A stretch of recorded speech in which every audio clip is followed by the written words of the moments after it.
Mic check, mic check, mic check.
got to stand up strong. Ain't the truth about themselves to understand what went wrong. I know we can find a way. I know we can find a way. I know we can find a way to stand up, stand up, stand up. And throughout the world today.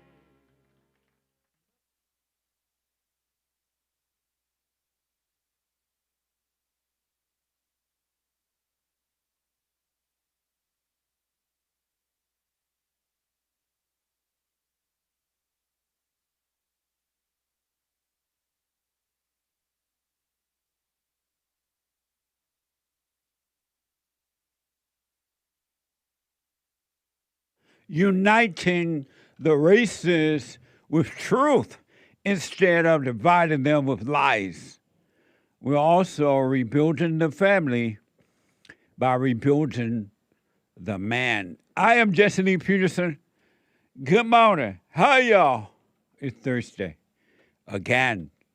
And you can get involved by calling 888-77-53773, 888-77-JESSE.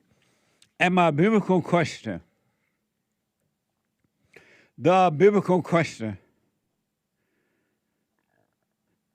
has the Christ resurrected in you? Has the Christ resurrected in you? Has the Christ resurrected in you? Amazing, huh? We have every way that you can watch and support the show listed on JesseLeePeterson.com/show. JesseLeePeterson.com/show. And if you're out and about and doing whatever it is you're doing, and you just got to do it, you want to just stay and listen to the whole show as it's happening, but you realize you're going to be late for this or that. So I got to go. You can podcast the show and listen on your phone. Listen on your phone by calling the listen line on TalkStream Live at 605-615-4131. 605-615-4131. And to donate and have your comments read out loud, go to Buy Me a Coffee. BuyMeACoffee.com/JLP Talk. BuyMeACoffee.com/JLP Talk or Bond JLP Cash App. Bond JLP Cash App. Amazing, huh? And it's also amazing that it is Thursday again. And Thursday's special, as all days are. But Thursday's special because we love the Bible thumpers, and we want to do what we can to point them back to the right way of being a Bible thumper, if you got to be one. And so it's a little difficult for the Bible thumpers to communicate in a normal way because they have a head full of scriptures, intellectual scriptures, and all they can do is quote the scriptures. So we say, you know what? We need to have a little more time for the Bible thumpers. And so Thursday is, and will always be, Bible Thumper Thursday.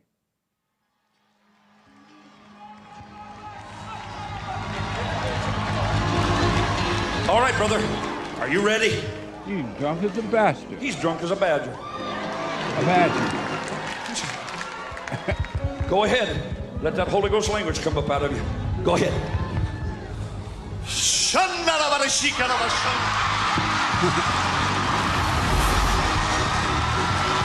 Fire. Amazing. If anybody asks, what's the matter with me? Tell them I'm saved and sanctified and running for my life. What the? A spiritual battle. And so I have a question for my two experts here. The hate report, Monday through Friday from, they don't even know I was going to ask them of the experts. And that's one thing I like about the experts. They are so smart and so ready all the time to be experts. You don't even have to let them know in advance what the subject matter would be about. They already got it. They are one with the Lord, and the Lord is one with them. So the hate report right there, Monday through Friday, the white guy, he white, from 6 a.m., from 9 to 11 a.m. Pacific time. And over to my far right and your far left, the American anchor baby, from 11 to 1, Monday through Thursday, and at 12 on Fridays. And an expert here on the Jesse Peterson show as well. So, good morning, experts again. Good morning. There's been a lot of talk lately about raising children. And it is quite apparent to everybody on the planet, and especially in America, that children on every level is not being raised right nowadays.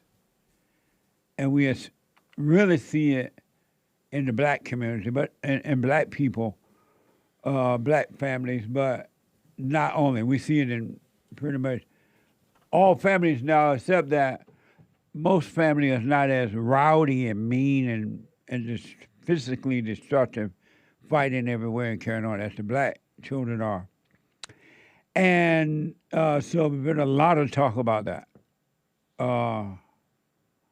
Nowadays, parents, especially mother, let their boys or girls live together in their own home. They're like teenagers. They sleeping together in front of the mama, everything. It's just all out of control. And so my producer, let me first ask, and then I'll give you the scripture.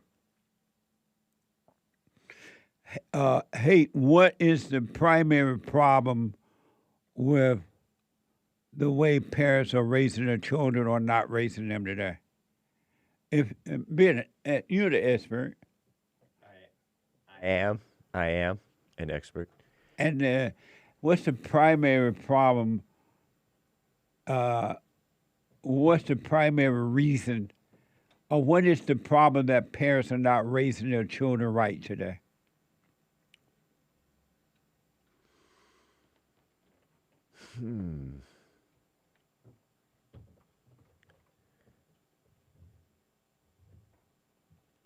Interesting question. The primary problem that parents have, the primary problem with parents who are raising their children wrong today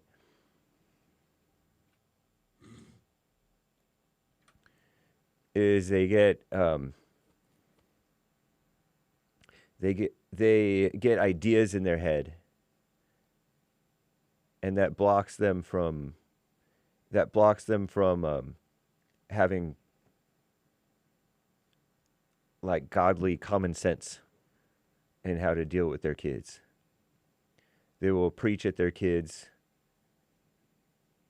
and it's so phony, or they will get an idea that, I just need to just let them be, or they will get like what you said about letting them be at the home and acting out. At least they're at home doing it rather than on the streets.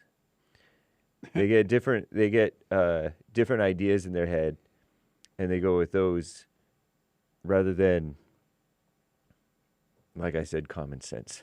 And this is when we talk about children and parents, we're talking about religious parents and non-religious parents, secular parents, conservative, liberal, Democrat, Republican. most parents don't know how to raise their children today. It's funny because I think we know kind of what's right. Kind of. We people, yep.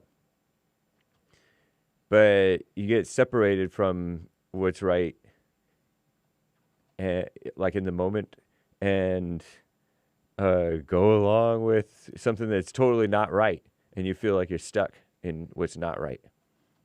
Parents or anybody. And what do you say the primary reason, Anchor Baby, of the American Anchor Baby show Monday through Friday at 11 to 1? Monday through Thursday, then Friday at 12. What is the reason that, and again, we've been talking, and I see it everywhere now, a lot of talk about the riots that these black children are carrying on daily now, and then the paralytic kids sleep with their boyfriends and stuff in their homes, and the kids are not ashamed of it or anything. And we're talking about religious parents, Christian, non-Christian, Allah Abba parents, Jewish kids, parents, secular parents, Republican, conservative, Democrat, liberal, it doesn't matter. What is wrong with the parents that they don't know how to raise their children today? Yeah, I believe one of the primary reasons is they have no wisdom or maturity in understanding what emotions really are and that whole world. I know this because I know what it's like to not know that, and to not know that emotions are evil and a number of things.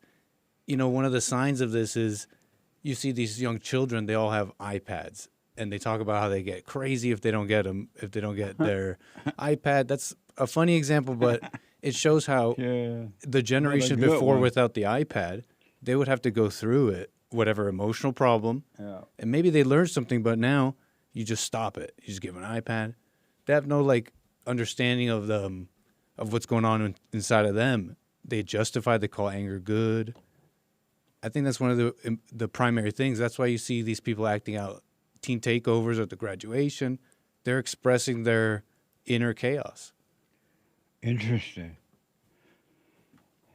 Did you want to add to that or anything? Your shirt said Hurley.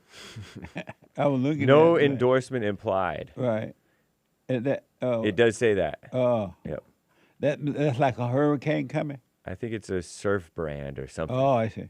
But anyway, it's a white person's T-shirt. Evidently. I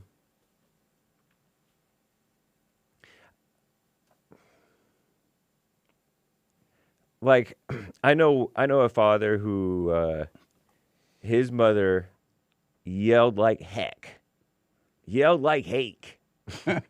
at his younger siblings, and then later at his dad. And he didn't want his wife to be like that. So he decided, if anybody's got to be the bad guy, I'm going to be the bad guy. And so that's like an example of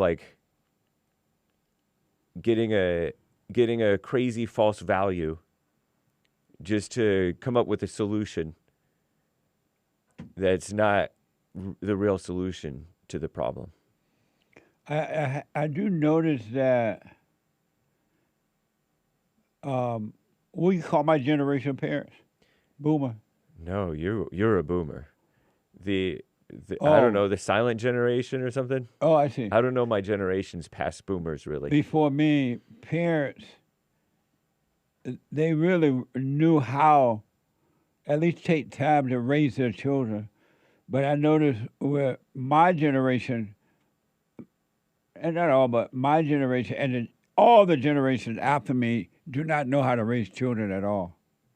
As a matter of fact, they so do not know how to raise children. They send their children out to experts, so-called experts out in the world, and tell them how to raise their children. Oh, you need a counselor, or you need a therapist, or you need a life coach, or you need this, because they don't know how to do it, the mother or the father. Jared said the generation before me is the silent generation, born between 1928 and 1945. What that mean, silent? They weren't talking? I'll ask the AI. Oh, I think it has to Lord. do with the war. The war? Why they were so War silent. is not the answer. Unlike the vocal and rebellious generations that preceded and followed them, they tended to keep their heads down, avoid public confrontation, and work within the system to ensure stability. Nice. Okay.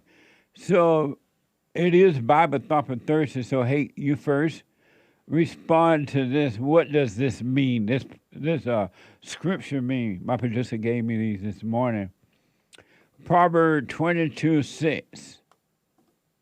Train up a child in the way he should go, and when he's old, he will not depart from it. What does that mean? How do you do something like that? Boy, oh boy.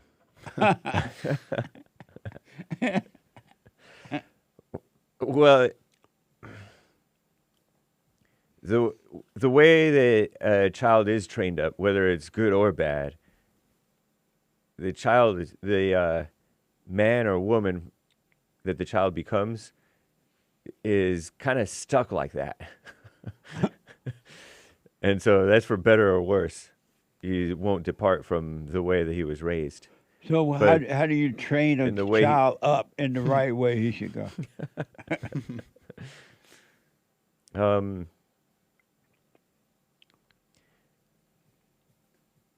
I think if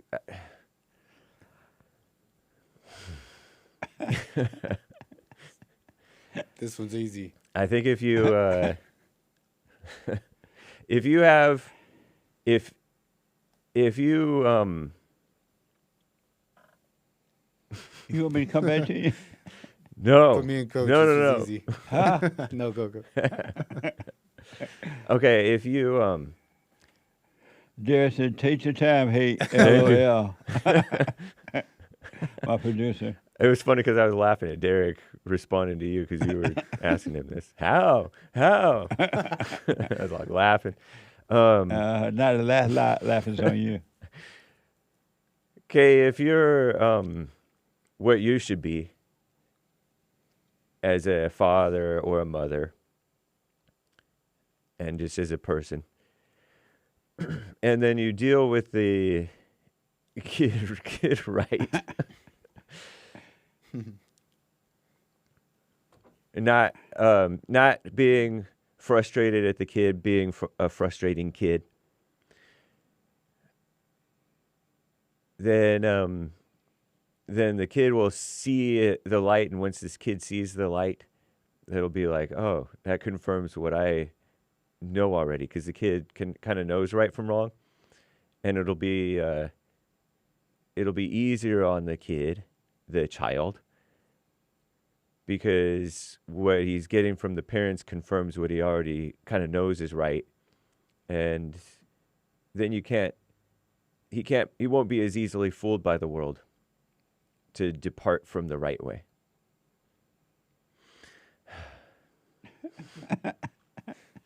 That was stressful, but I think I did a pretty good job.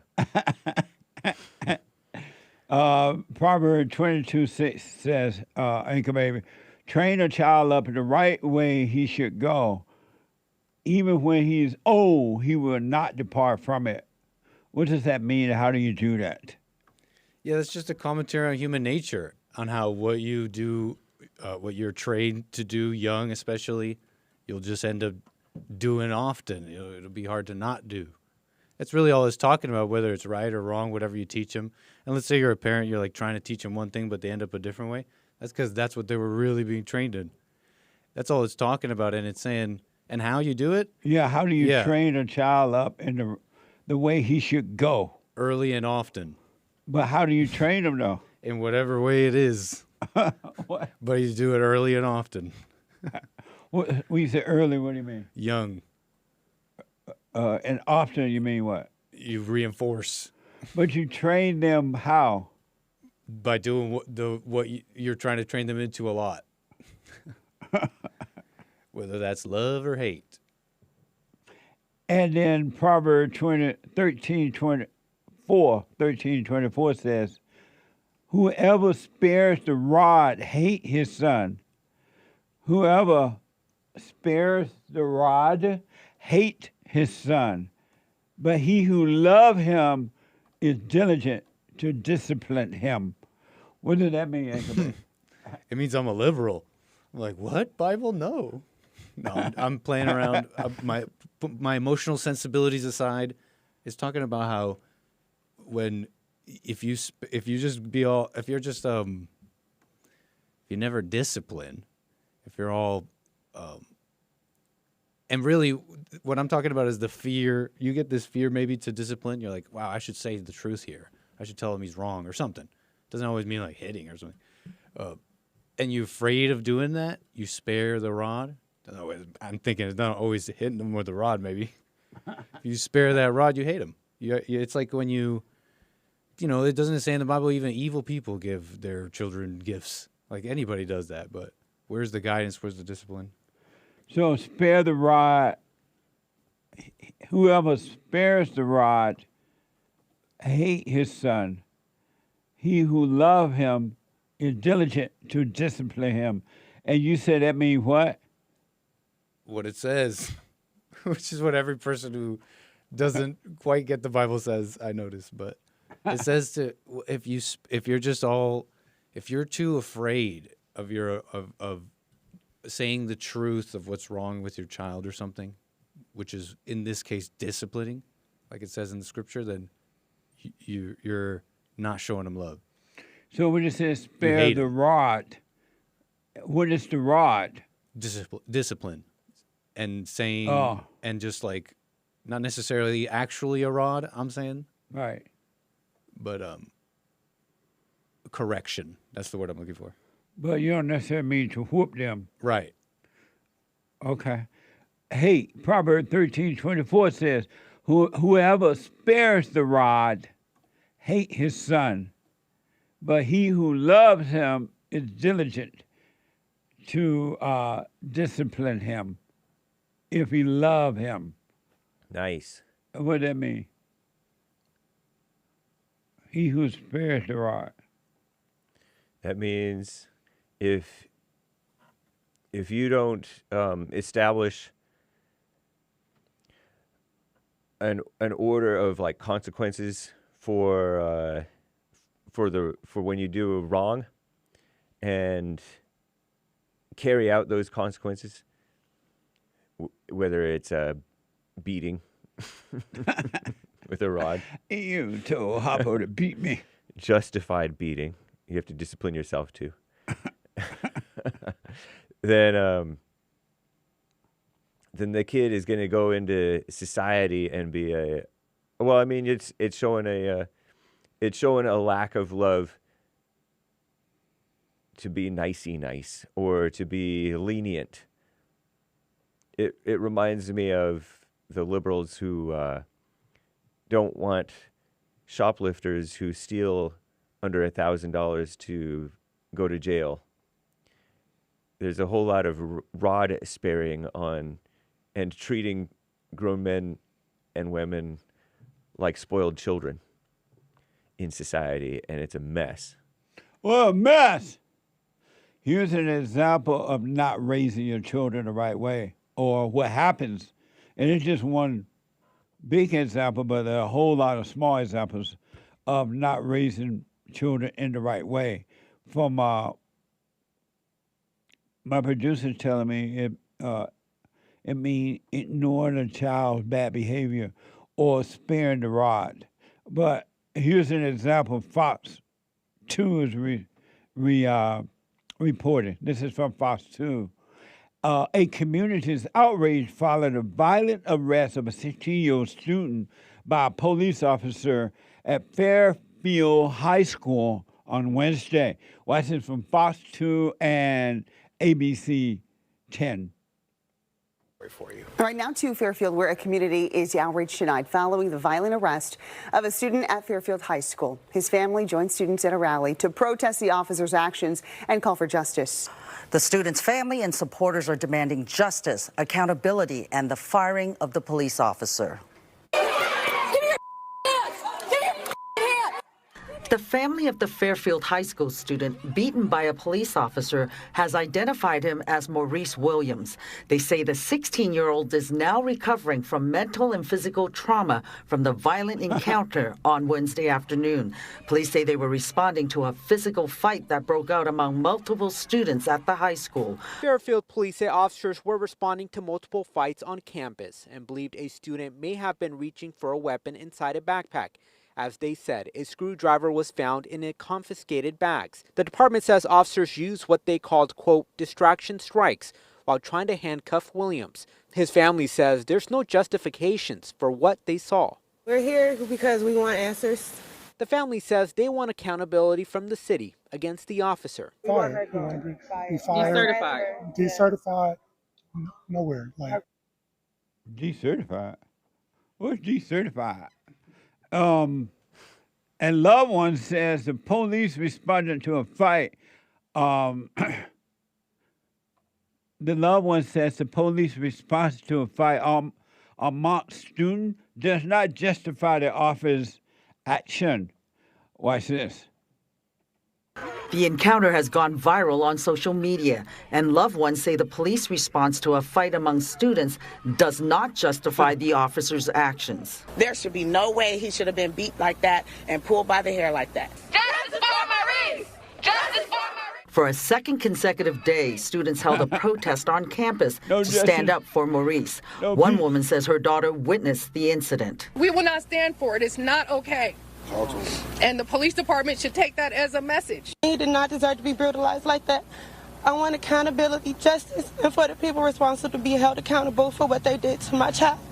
That bothered me to see my grandbaby laying there. Not my grandbaby. Getting beat like a dog. Hair pulled. Getting beat by a hoppo. Which is worse? The fight that they was having, according to the report, or the police stopping the fight and the person getting beat. Which are they most upset about? The Fairfax Police Chief Dan Marshall apologized and confirmed the officer involved has been reassigned. Watch this from Fox 2 San Francisco and ABC News. Again, Fairfield Police Chief Dan Marshall says a third party will conduct an independent investigation, saying in a, quote, statement, I am sorry this incident occurred and that it has caused division and concern within our community. The Fairfield Police Department values its relationship with the community we serve, and we remain committed to maintaining and strengthening that trust moving forward. Our San Francisco station, KGO, reports the female officer seen in part of the video was also seen last year pulling a teenager out of a car by her hair to arrest her. Some residents claim these incidents reflect broader concerns about police practices in the area. What a mess.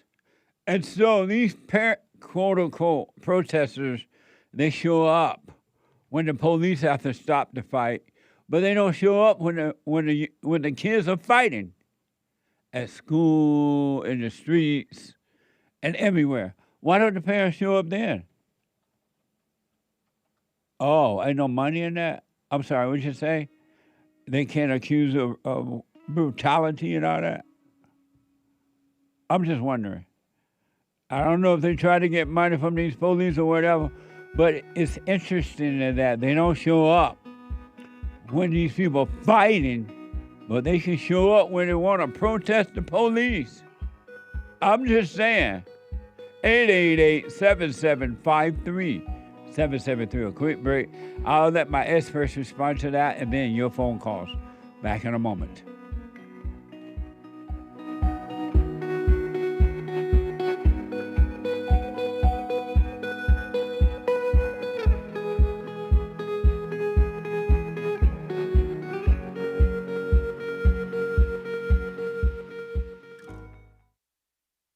Check out Punchy's Coffee. I have my own coffee now. Punchy Coffee is good. Every bag is roasted to order. Freshest flavor. Top quality. Specialty grade beans. Good. Every dime goes back to Bar, my nonprofit. And we are rebuilding the family by rebuilding the man.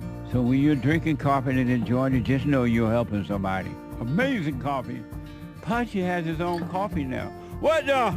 And it's so good. All the way from the plantation to my own coffee. Who would have thought? Did that coffee come from the plantation? Did I pick my own coffee? Check it out. Go to rebuildingtheman.com, rebuildingtheman.com/stores, and get Punchy's Coffee.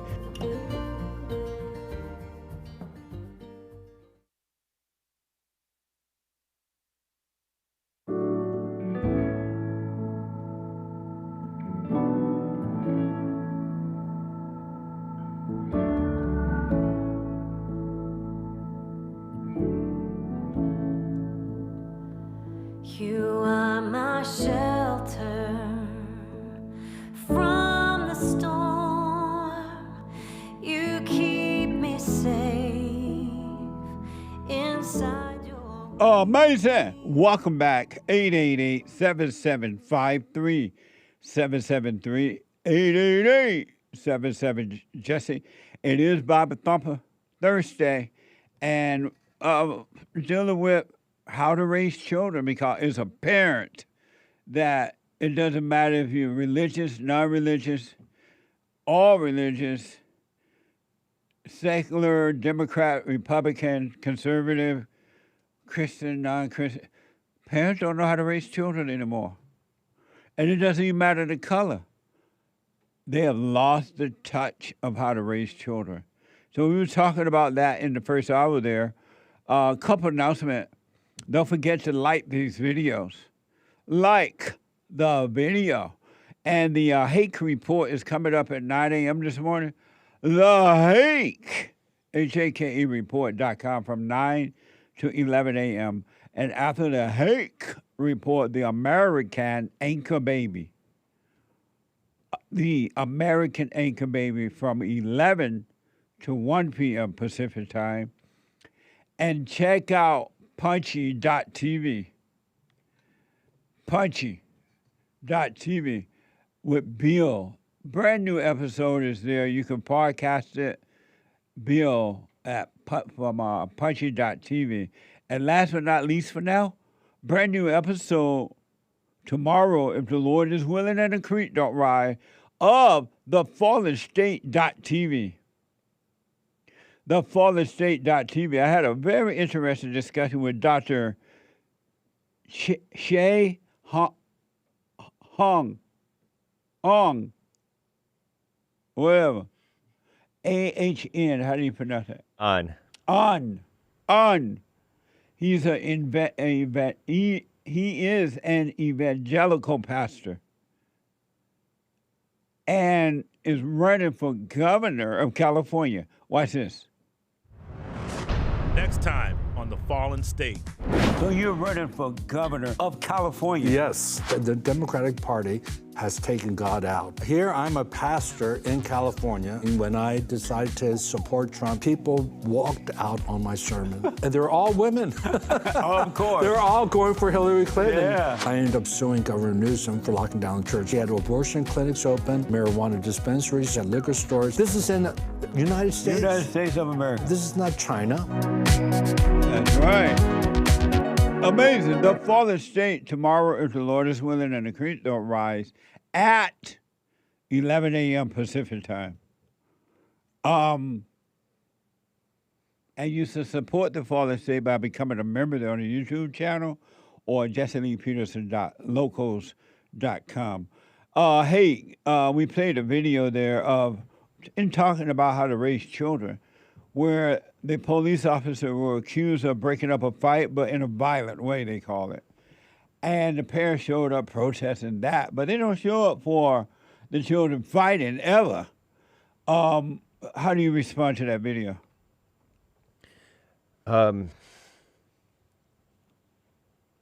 It looked like they were female police officers. Yeah. Female police Mama officers. showing up. Yeah.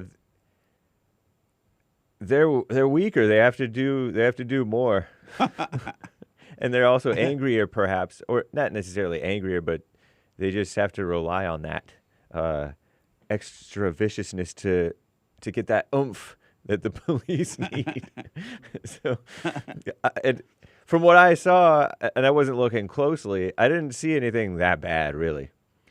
To the layman, I often say, police work, manly work, even if it's a woman carrying it out, it looks rough to a layman.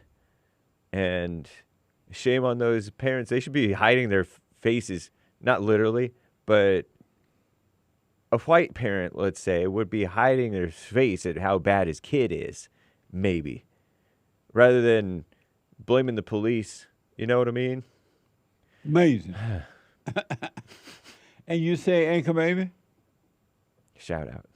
Shout out. Yeah, it's like they have no chance of the parent that's just gonna say there's nothing. They're sparing the rod. They're telling they're not doing anything wrong. They're fighting, bringing weapons to school. You know, when other black students know this. I've seen videos of this. When a black student reaches into their backpack like that, the black students run. The other white ones, they just sit there like, what's going on? Because they know what's up. Anyways, I mean, it's just crazy that you could just do all that and then say, I'm doing nothing. What's the cops is punching you because you're bringing weapons. It's a rationale. The parents seem more angry at the police for stopping the fight than they are with the children for fighting. What you doing with this screwdriver in your backpack, Trayvon Martin? Crazy. Did he have a screwdriver? Yeah, he was caught with a screwdriver, according to reports. Amazing. What a mess. Described as a burglary tool. It wasn't necessarily a weapon in this case. Later in the show, I want to ask you guys about the Pope. The Pope doesn't seem too happy with AI. Mm-hmm. And so he made a statement about that. As we move forward to this morning, I want to ask you about that. Let me go to Josh out of Georgia. Georgia, on my mind. Josh, you are on the air. Hey, thanks for having me, Justin. Hey, Josh. All right, I was calling to answer the biblical question. Has the Christ resurrected in you? My first thought when I heard this was no, and it feels like no, but the more I thought about it, I realized I'm not 100% sure what it means, and so I'm gonna just leave it as a blank. I don't know. Oh, okay. My final answer, yeah. Well, I appreciate that, and I'll put my 2 cents in on Sunday. All right. What does it mean? We're discussing Proverbs 22:26, and we're talking about how parents don't know how to raise children anymore. And This is all parents. What does it mean, train a child up in the way to go, and he should go, and train a child in the way he should go, even when he's old, he will not depart from it. Yeah, I think it just means to be the example of what the kid should be. Because I think, like my parents were they disciplined me pretty hard, but I don't think it really. It just made me very willful, which isn't good, you know. So did they spare the rod?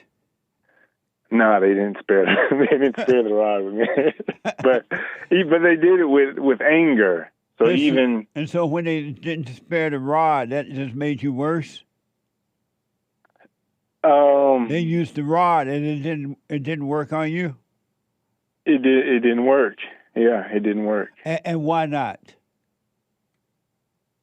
Because it just it made me ambitious, and the world would say it worked. You know, I turned out. I don't think it's, in the worldly sense, it made me, disciplined and ambitious, but spiritually, it didn't help me. So Proverbs said to whomever spares the rod hate his son. Whomever loves his son is diligent to discipline him. So your parents did not spare the rod, right? You know what? They tried. I mean, they did not spare it. It meaning that they will whoop you and things like that? Do you mean that? Yeah. I was very disciplined, and it still somehow failed because I guess they had anger within. They weren't being the example. Oh, and so yeah. And so they didn't show love by disciplining you? Ultimately, no. But they did the best they could, and I think they just didn't know that even though they meant well and tried, they had to be it. They had to do it.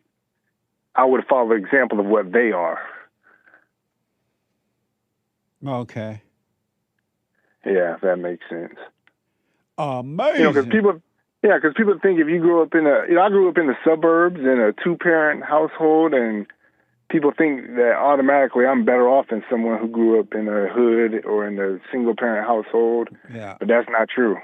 That's not true, yeah. And you're black, right? Yeah. And you grew up in the suburbs? I grew up in the suburbs, Beaver Cleaver style. Really? Yeah. That's amazing. Yep. Well, I appreciate it, Josh. Thank you. Okay. Thank you, man. All right, buddy. Appreciate it. Yep. 888-77 Jesse. Let me go to Matthew out of Pennsylvania. Matthew, you are on the air. Jesse. Hey, Matthew. God bless you. Thank you. Good to talk to you again. I called a couple of days ago and told you a little bit about being attacked in downtown Pittsburgh. By some teenagers? Yep. Yeah, I remember. As far as I could tell, I didn't get their IDs, so. Oh yeah, you were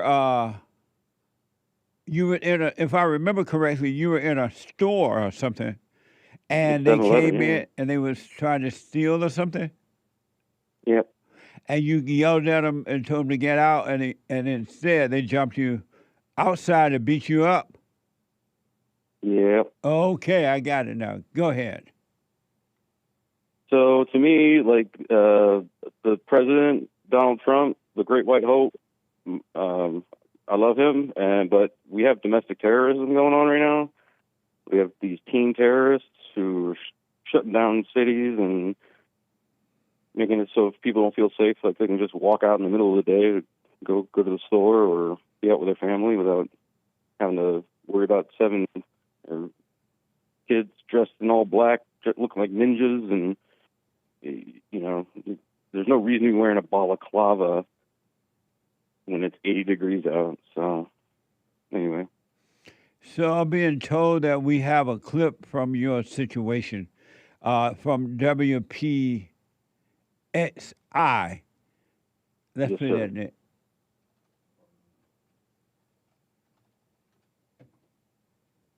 Oh, you don't have it yet. Derek told me you do have it, but we don't have I know, it. but he used to tell me the number. Let me just communicate with him. We'll come back to it. So are you afraid now? No, I don't have any fear. And so did you know that there was a news clip on that? I called the news. I did the interview. Oh, you did? Yeah. That's interesting, man. Let me know when you're ready to play it. I'm ready. My bad. I do want to say one thing. Yes.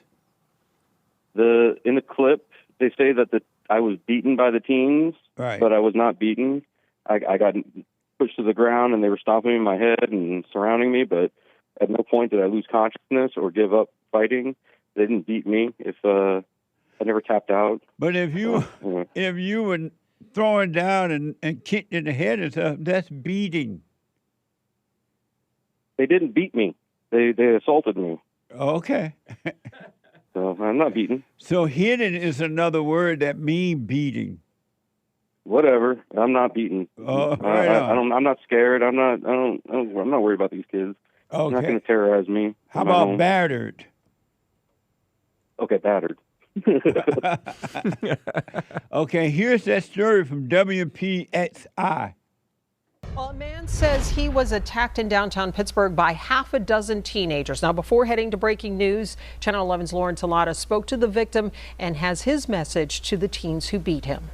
I've lived here for 10 years, and this is the least safe I've ever felt. These images taken by a bystander show the moments a man who didn't want to be identified tried to escape from a group of teenagers who attacked him. How are we going to fix this problem in America?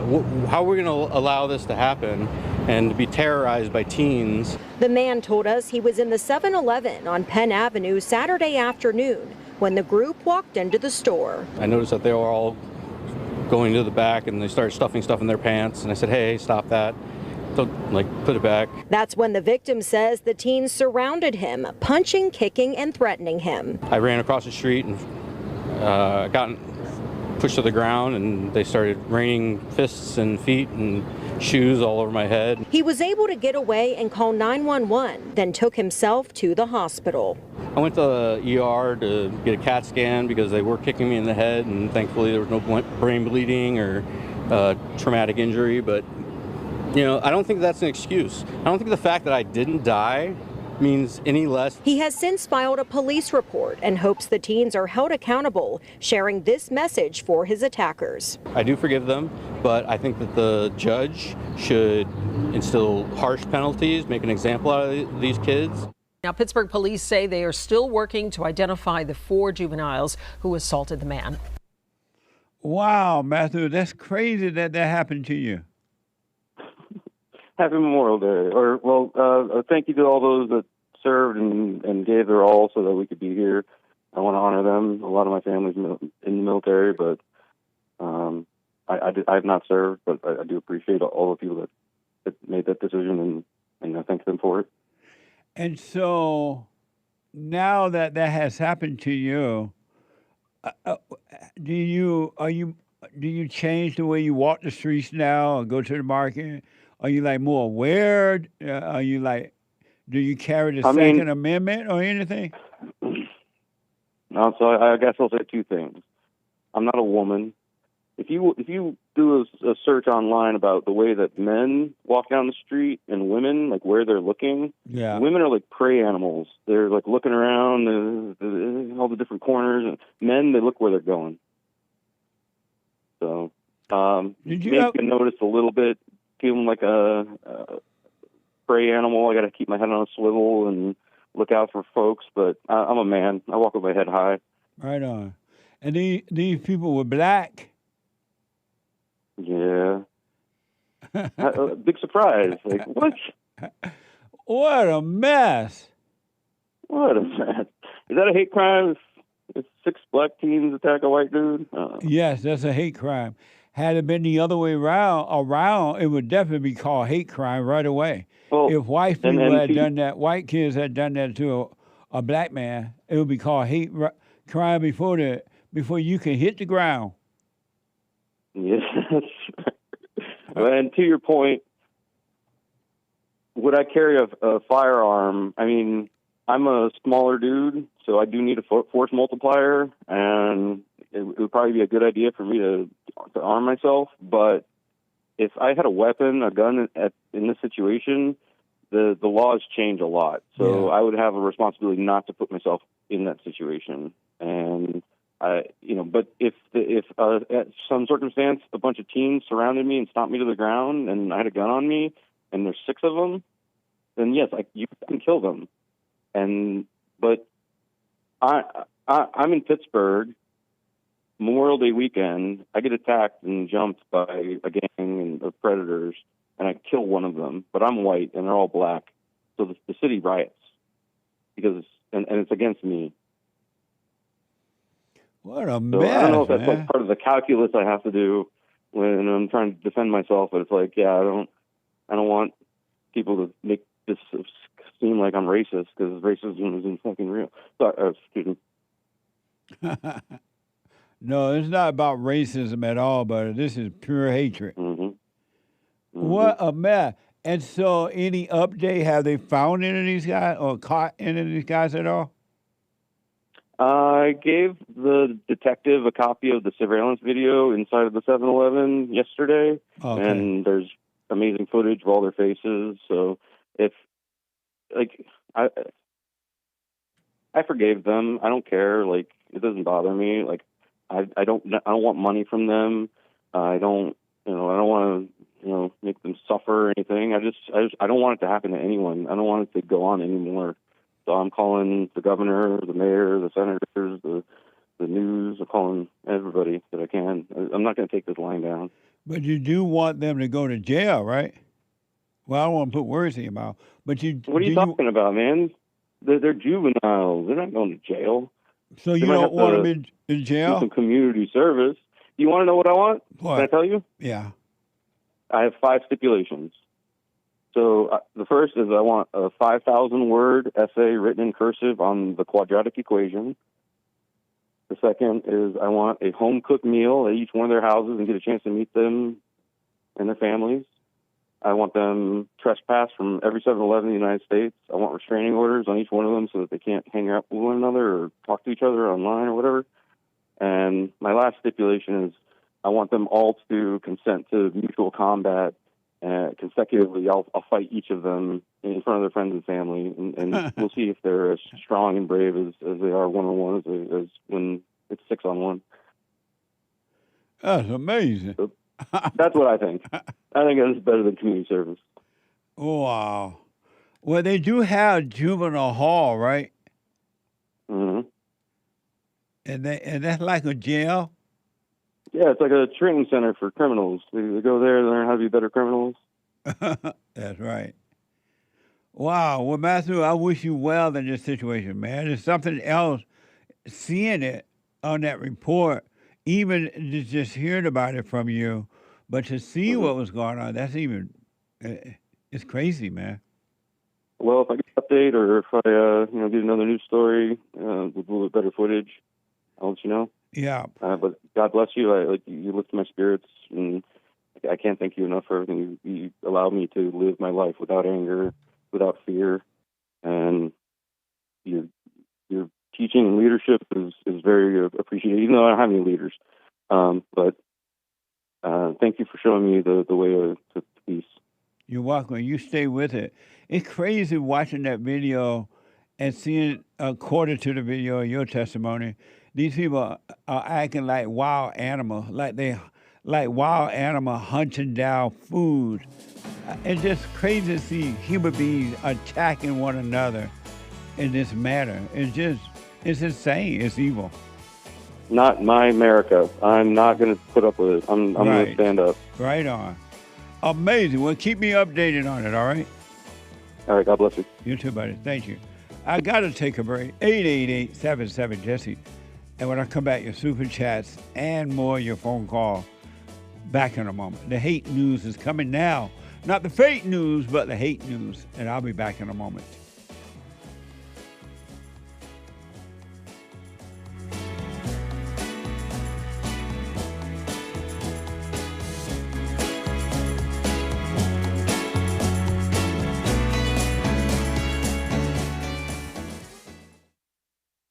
Now, I totally disagree with the way things are going, but you can't be angry because that's what the enemy wants. He wants to control you. They do things to make you mad so they can control you. It's like being married, and the wife would do things to make you mad, or she'll do things to make you feel good. And men do that to women too when they want something from the woman, especially sex. They'll make her feel good, or they'll make her angry. And the woman's gonna have to say, you don't want to be angry. You want to speak up. You want to disagree with what's going on. It's wrong, but do not be angry. Then you won't have fear. You won't have doubt. You won't have worries. You'll be able to see, but you got to stay away from anger. That's why you must forgive your mothers and your fathers so that you can overcome the spirit of anger. It's a spirit and it's wicked. Nothing good in anger because it has no love, folks. You need love to defeat evil. And love is not a weakness. It's a strength. It's from God. It's His nature.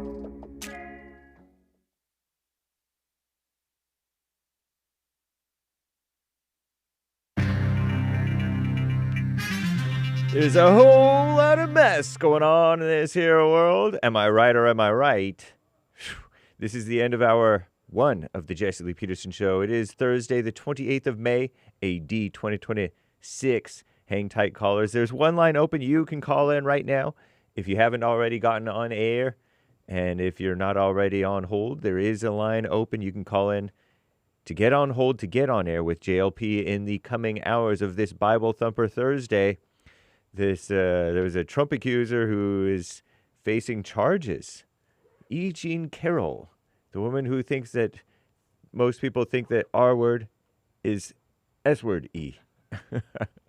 And other mess. Fresh strikes, and there's speculation about the president's health and all kinds of mess. Catch Punchy TV yesterday. It was live yesterday. It is up on YouTube and Rumble and other platforms on a video platform, and it will be up on audio podcast as well. Nice. Common Nonsense Network, CNN, reports that the Justice Department has launched a criminal investigation into accuser E. Jean Carroll, the former magazine columnist who accused President Trump of so-called sexual assault way back in, well, not that far ago, 2019. Supposedly she told a couple of girlfriends about it back from the 90s when it supposedly happened. The investigation focuses on whether E. Jean Carroll committed perjury in testimony related to her 2 civil lawsuits against the president.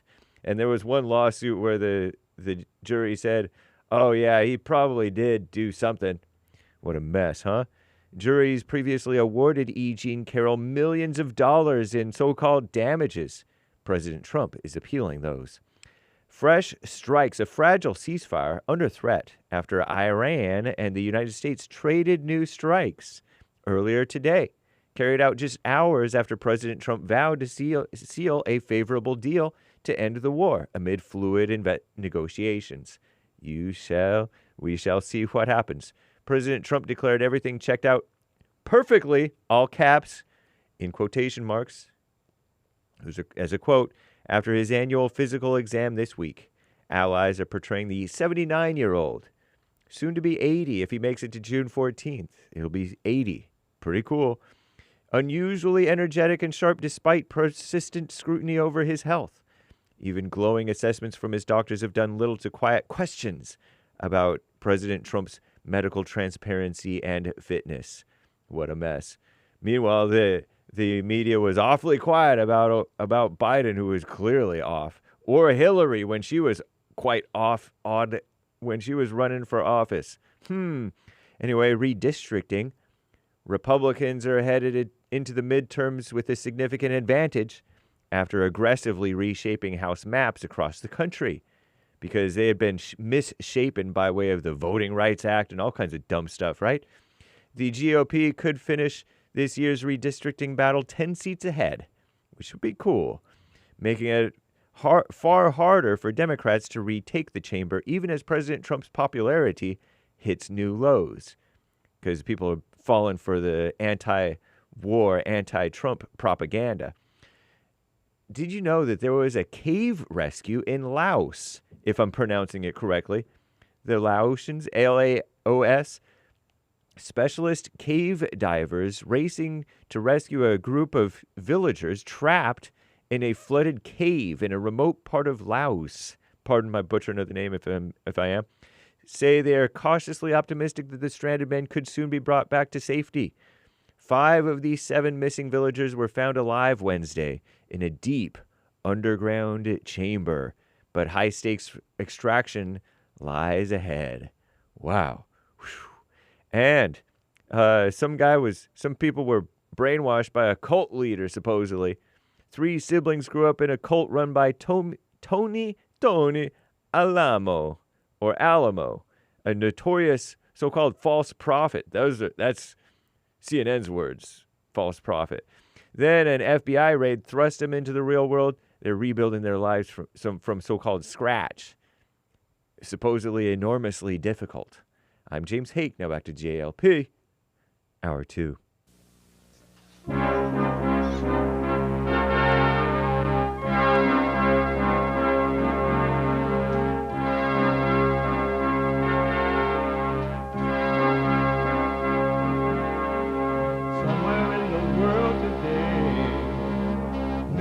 have to stand up strong, think the truth about themselves, to understand what went wrong. I know we can find a way. I know we can find a way. I know we can find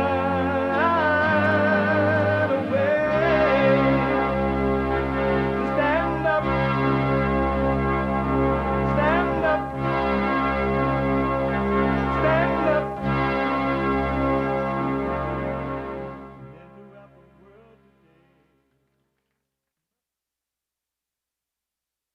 Uniting the races with truth instead of dividing them with lies. We're also rebuilding the family by rebuilding the man. I am Jesse Lee Peterson. Good morning. Hi, y'all. It's Thursday, and you can get involved by calling 888-7753-773. 888-77-JESSE. Jesse, Jesse.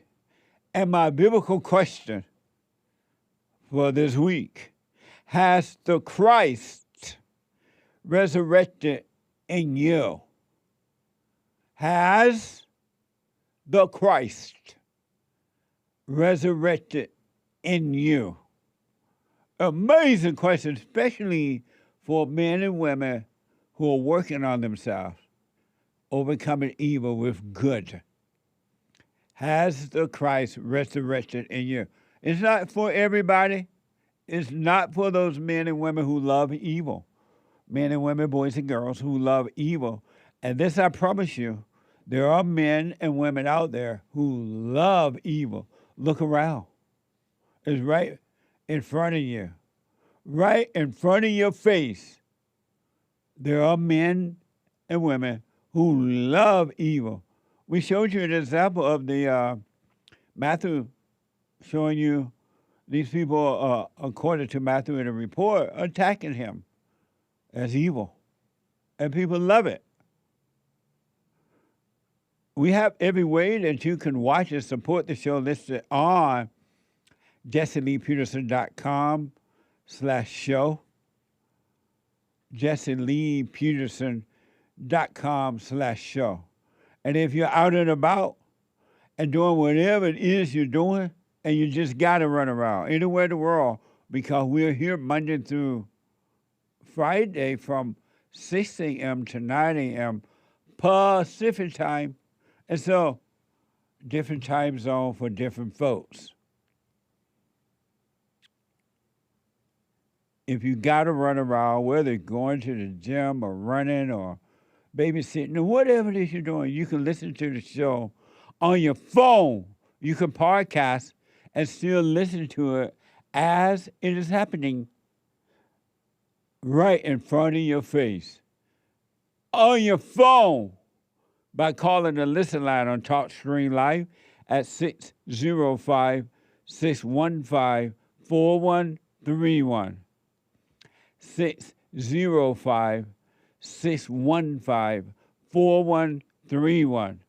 And to donate and have your comments read out loud, go to Buy Me a Coffee. BuyMeACoffee.com/JLP Talk or Bond JLP Cash App. Bond JLP Cash App is Thursday. And every Thursday, though we take all calls, every Thursday is Bible Thumper Thursday. Oh, God. Are you ready? Are you ready? I don't see you in your face. Are you ready?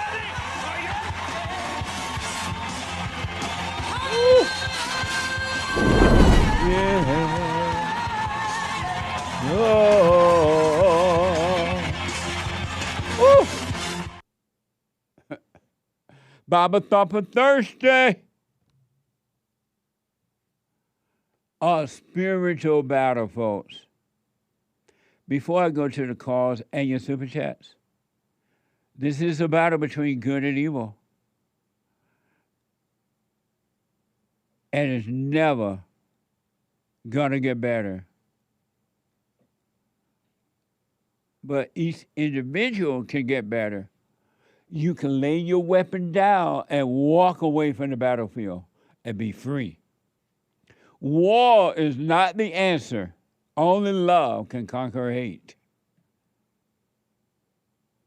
And there's no love in the world, in families, in friendships, in strangerships, in colorships, in marriageships, in childrenships. No love. And it's mind-blowing. I want to give you an example because in our country and around the world now, it's interesting. I counsel with, some of you know I counsel with people around the world Monday through Friday, right? By phone, Skype, or walk-in. So if you want an individual family counseling, you can go to rebuildingtheman.com or call rebuildingtheman.com or call 800-411-BOND to make an appointment by phone, Skype, or walk-ins, or in-house, not walk-in, but in-house. And the devil does and say and work through every human being in the same way.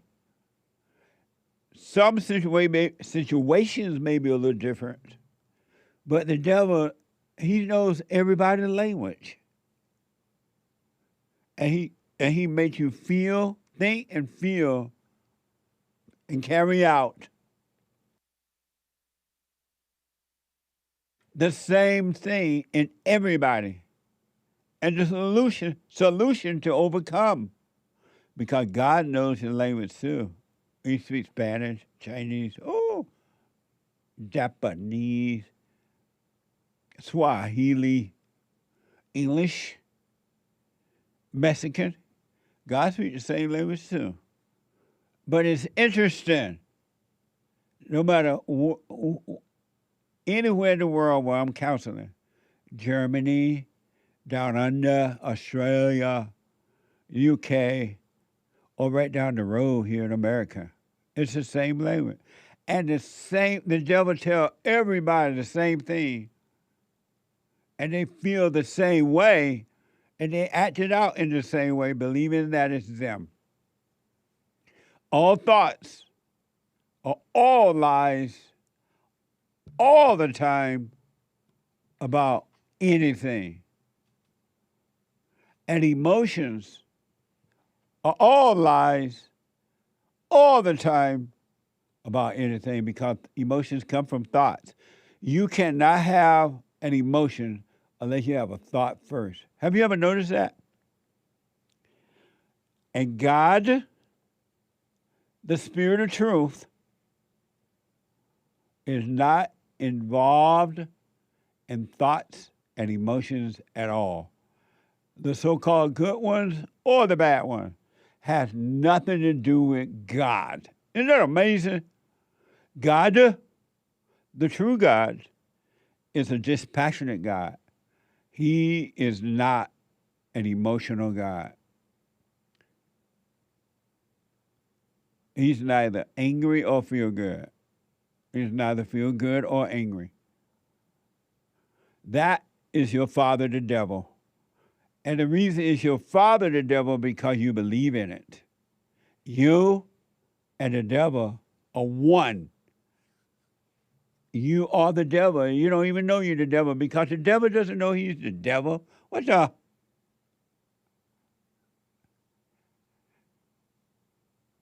Until you overcome as an individual, and you can. But you got to be in the light.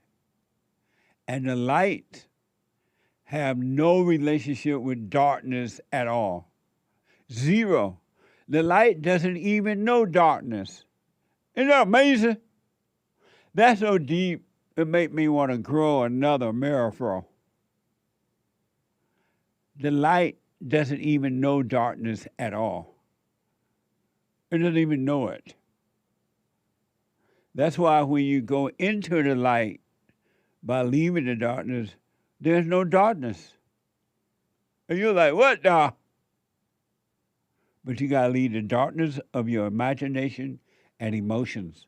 You've been told that emotions are good. What would I do if I don't have my emotions?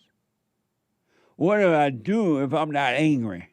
How will I live if I'm not resentful or vicious or gossipy or revengeful?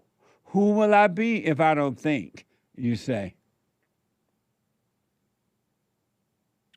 I wanted to give you two examples of an act that literally has nothing to do with God. Zero. And that it is all evil. 100%. I'm about to show you one. And it's mind-blowing.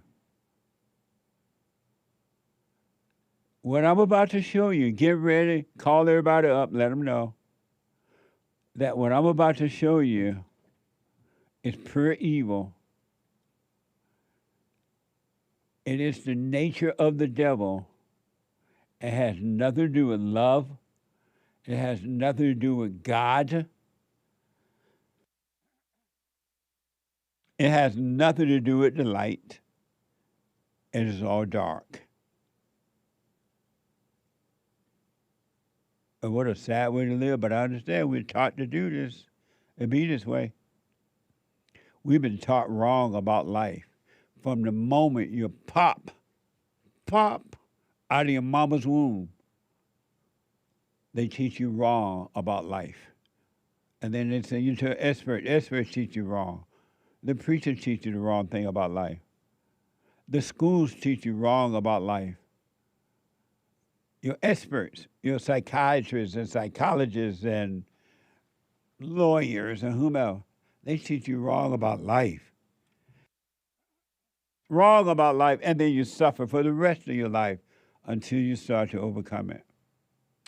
Here's an example where God, love, the light, is not involved at all. This is a perfect example of darkness. Even though there are other great examples of darkness, here's a perfect one. A video of an energetic, mostly white church service. Congress are dancing, clapping, hugging, and showing their faith through physical expression. According to the report, their faith. Watch this from X.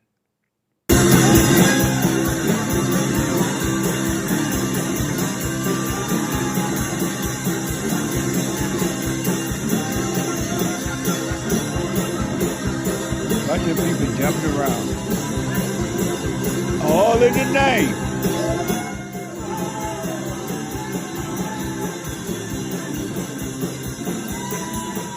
White people.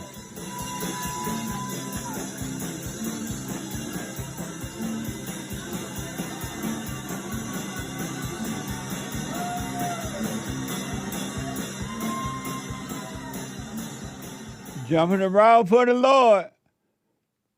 That, and this I promise you, has nothing to do with God.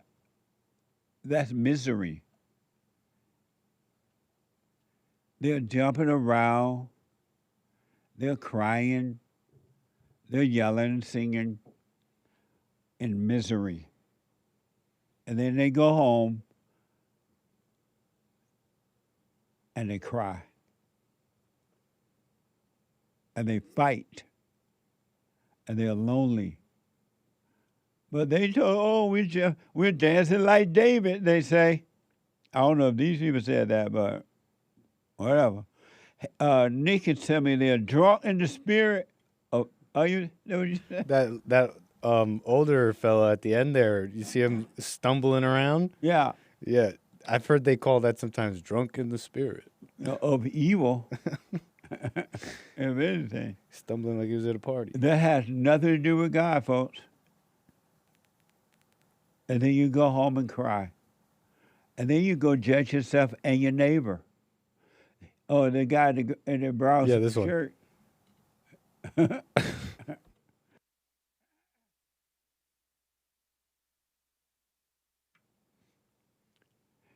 Derek, my producer, is like, is this a church or a concert? This is evil. This is not love. This has nothing to do with God. But we're all taught that it is. And each generation taught that, and they are still lost. Nothing get better in the individual life or in the whole life. Here's another perfect example of evil. Perfect, disguised as good. Disguised as doing it for the Lord.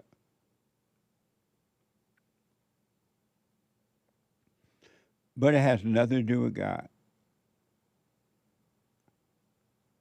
Another video of an energetic, according to a report, energetic, mostly black church service. The pastor leads and congregants raise their hands, move passionately, and several people fall to the floor in what appears to be a spiritual experience. Watch this from X.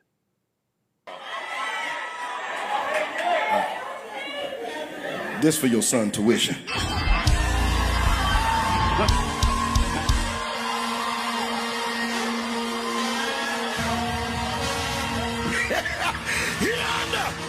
Okay. Man, that's the best catch all year. But you know why he had to catch you? To tell you about to get your license back. All right, let me get from up here because we're going too far. Yeah, just let her roll, baby. Let her roll, baby. That's prophetic. You about to roll again. Rolling. Right. That has nothing, absolutely nothing to do with God.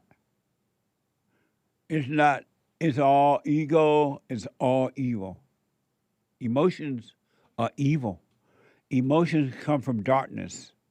So-called good ones and bad ones are from the darkness, not from the light.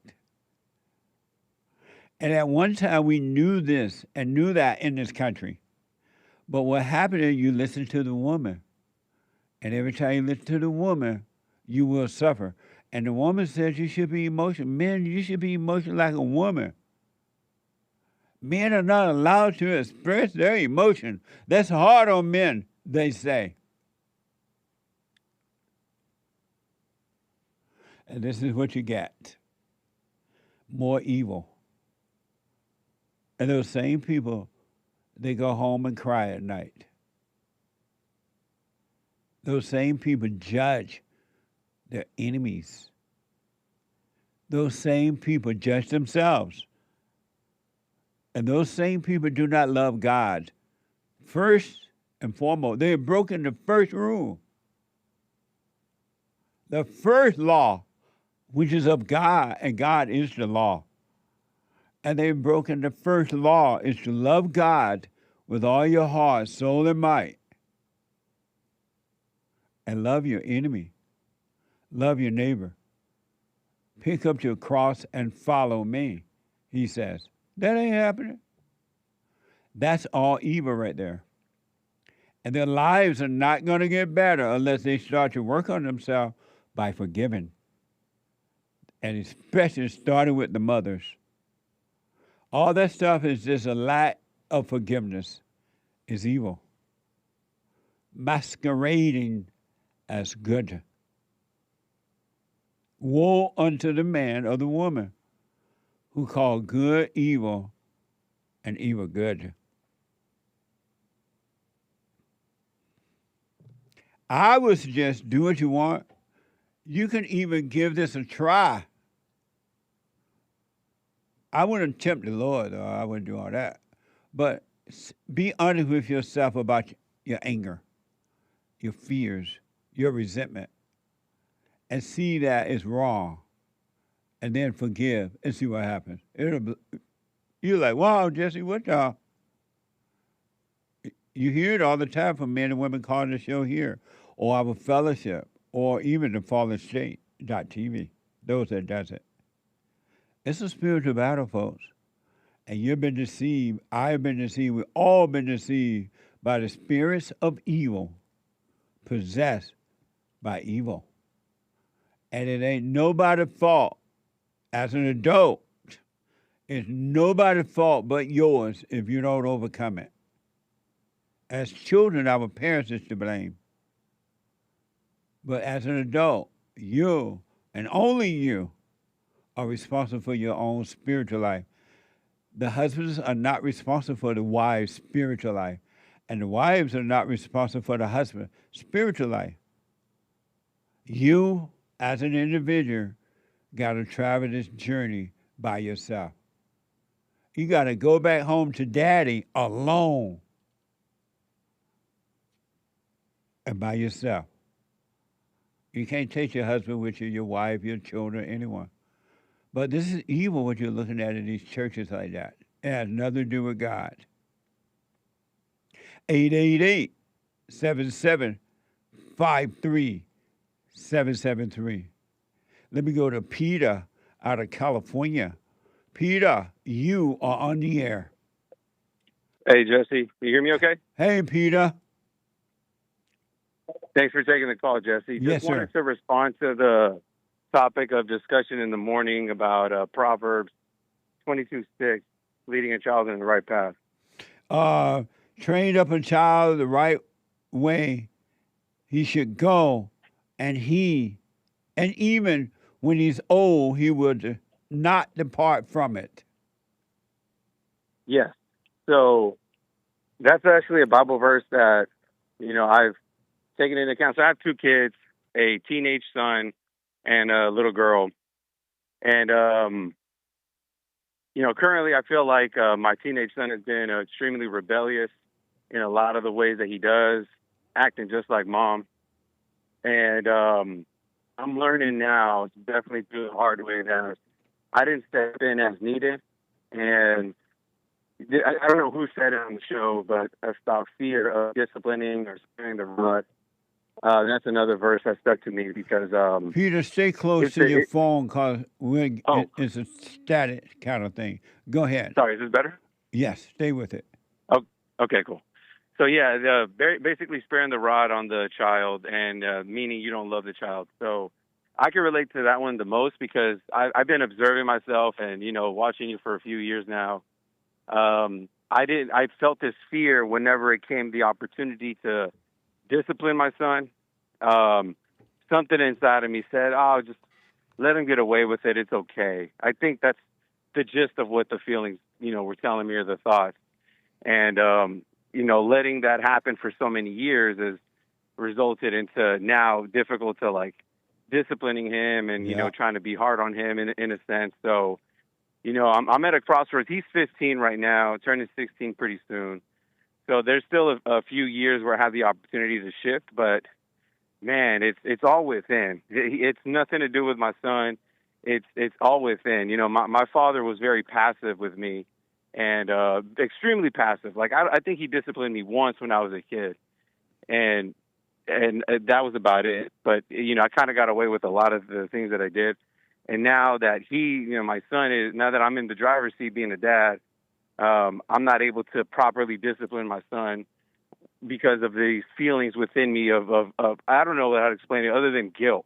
I know these are thoughts and these are feelings, but this is just the way I can describe it. It's a feeling of guilt, don't discipline him. It's okay. He doesn't know. He's a kid. And, it wasn't until I had a really good friend of mine, who's also working on himself. And he told me, dude, you're too soft. Basically, he said, you're too soft on him. He's no longer a boy. He's a young man. You got to treat him in a different way. So my question to you is, what's the best, I don't even know how to say this question, but what's the healthy or the best way to discipline your son, especially when they're making decisions that are not good for them and everyone else around them?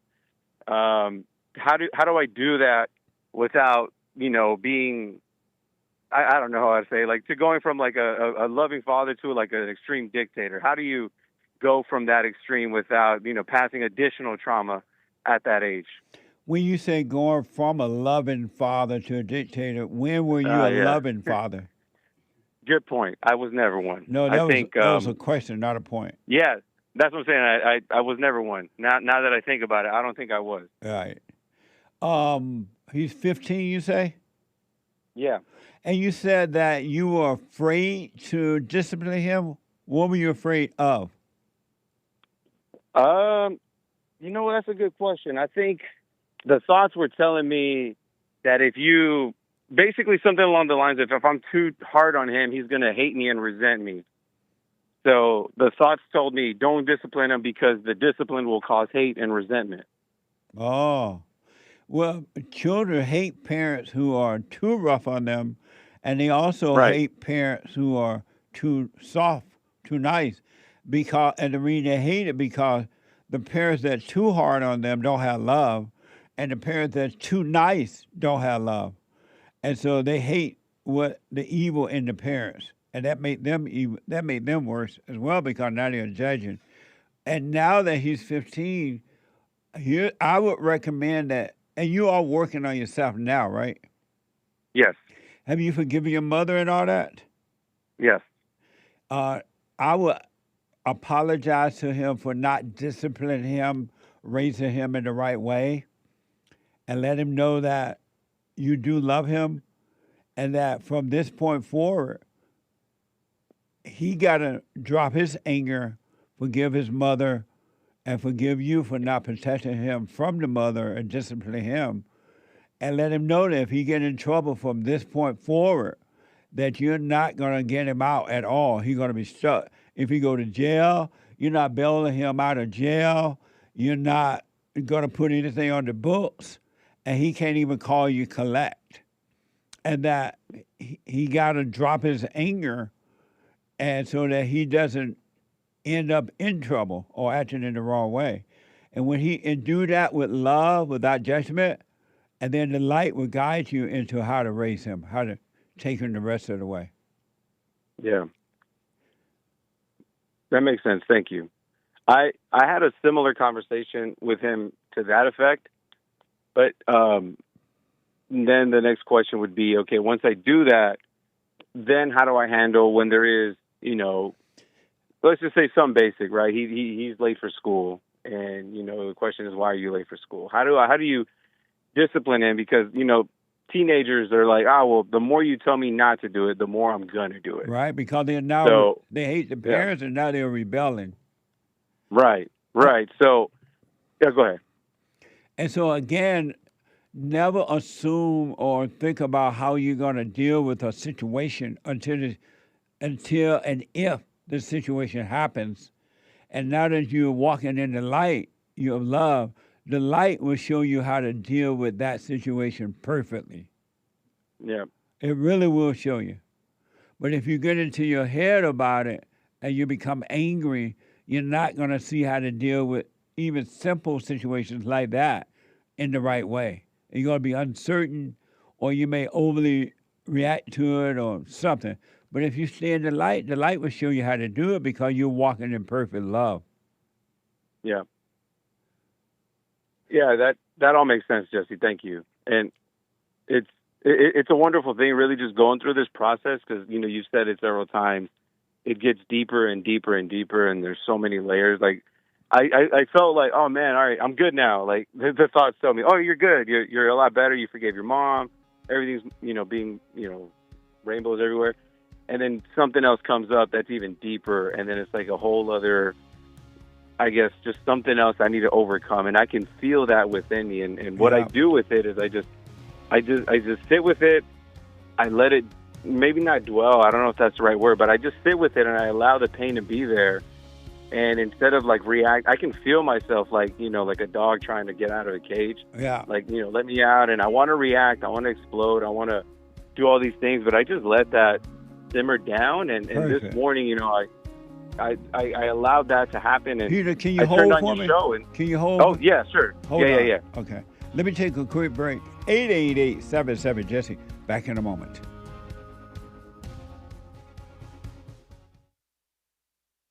Hey, listen, before I ask my question, I want to thank you so much. The silent prayer, you know, I'm 50 years old. At home, we have a 16-year-old, 14-year-old, and a 10-year-old. And I got to tell you, introducing the silent prayer to my family, instead of just sitting down and saying the same old prayer over and over again before we eat our meal, to just be silent, bringing all thoughts into captivity. Brother, that has been such a huge, huge blessing in our lives. I just want to encourage anyone to try that out. It's amazing to look around after we've done our silent prayer before we eat, to see the excitement in my kids' faces, like, oh yeah, Dad, I had a bunch today. Or the other one will be like, yeah, you know, I had a couple things that I've been thinking about. It really takes root, Jesse, and so I want to thank you so much, and ever since then, it's been absolutely amazing. So thank you so much. You're welcome, Tony. Stay with it, stay with it, stay with it. You're going to know God and his love. It's going to be amazing, man.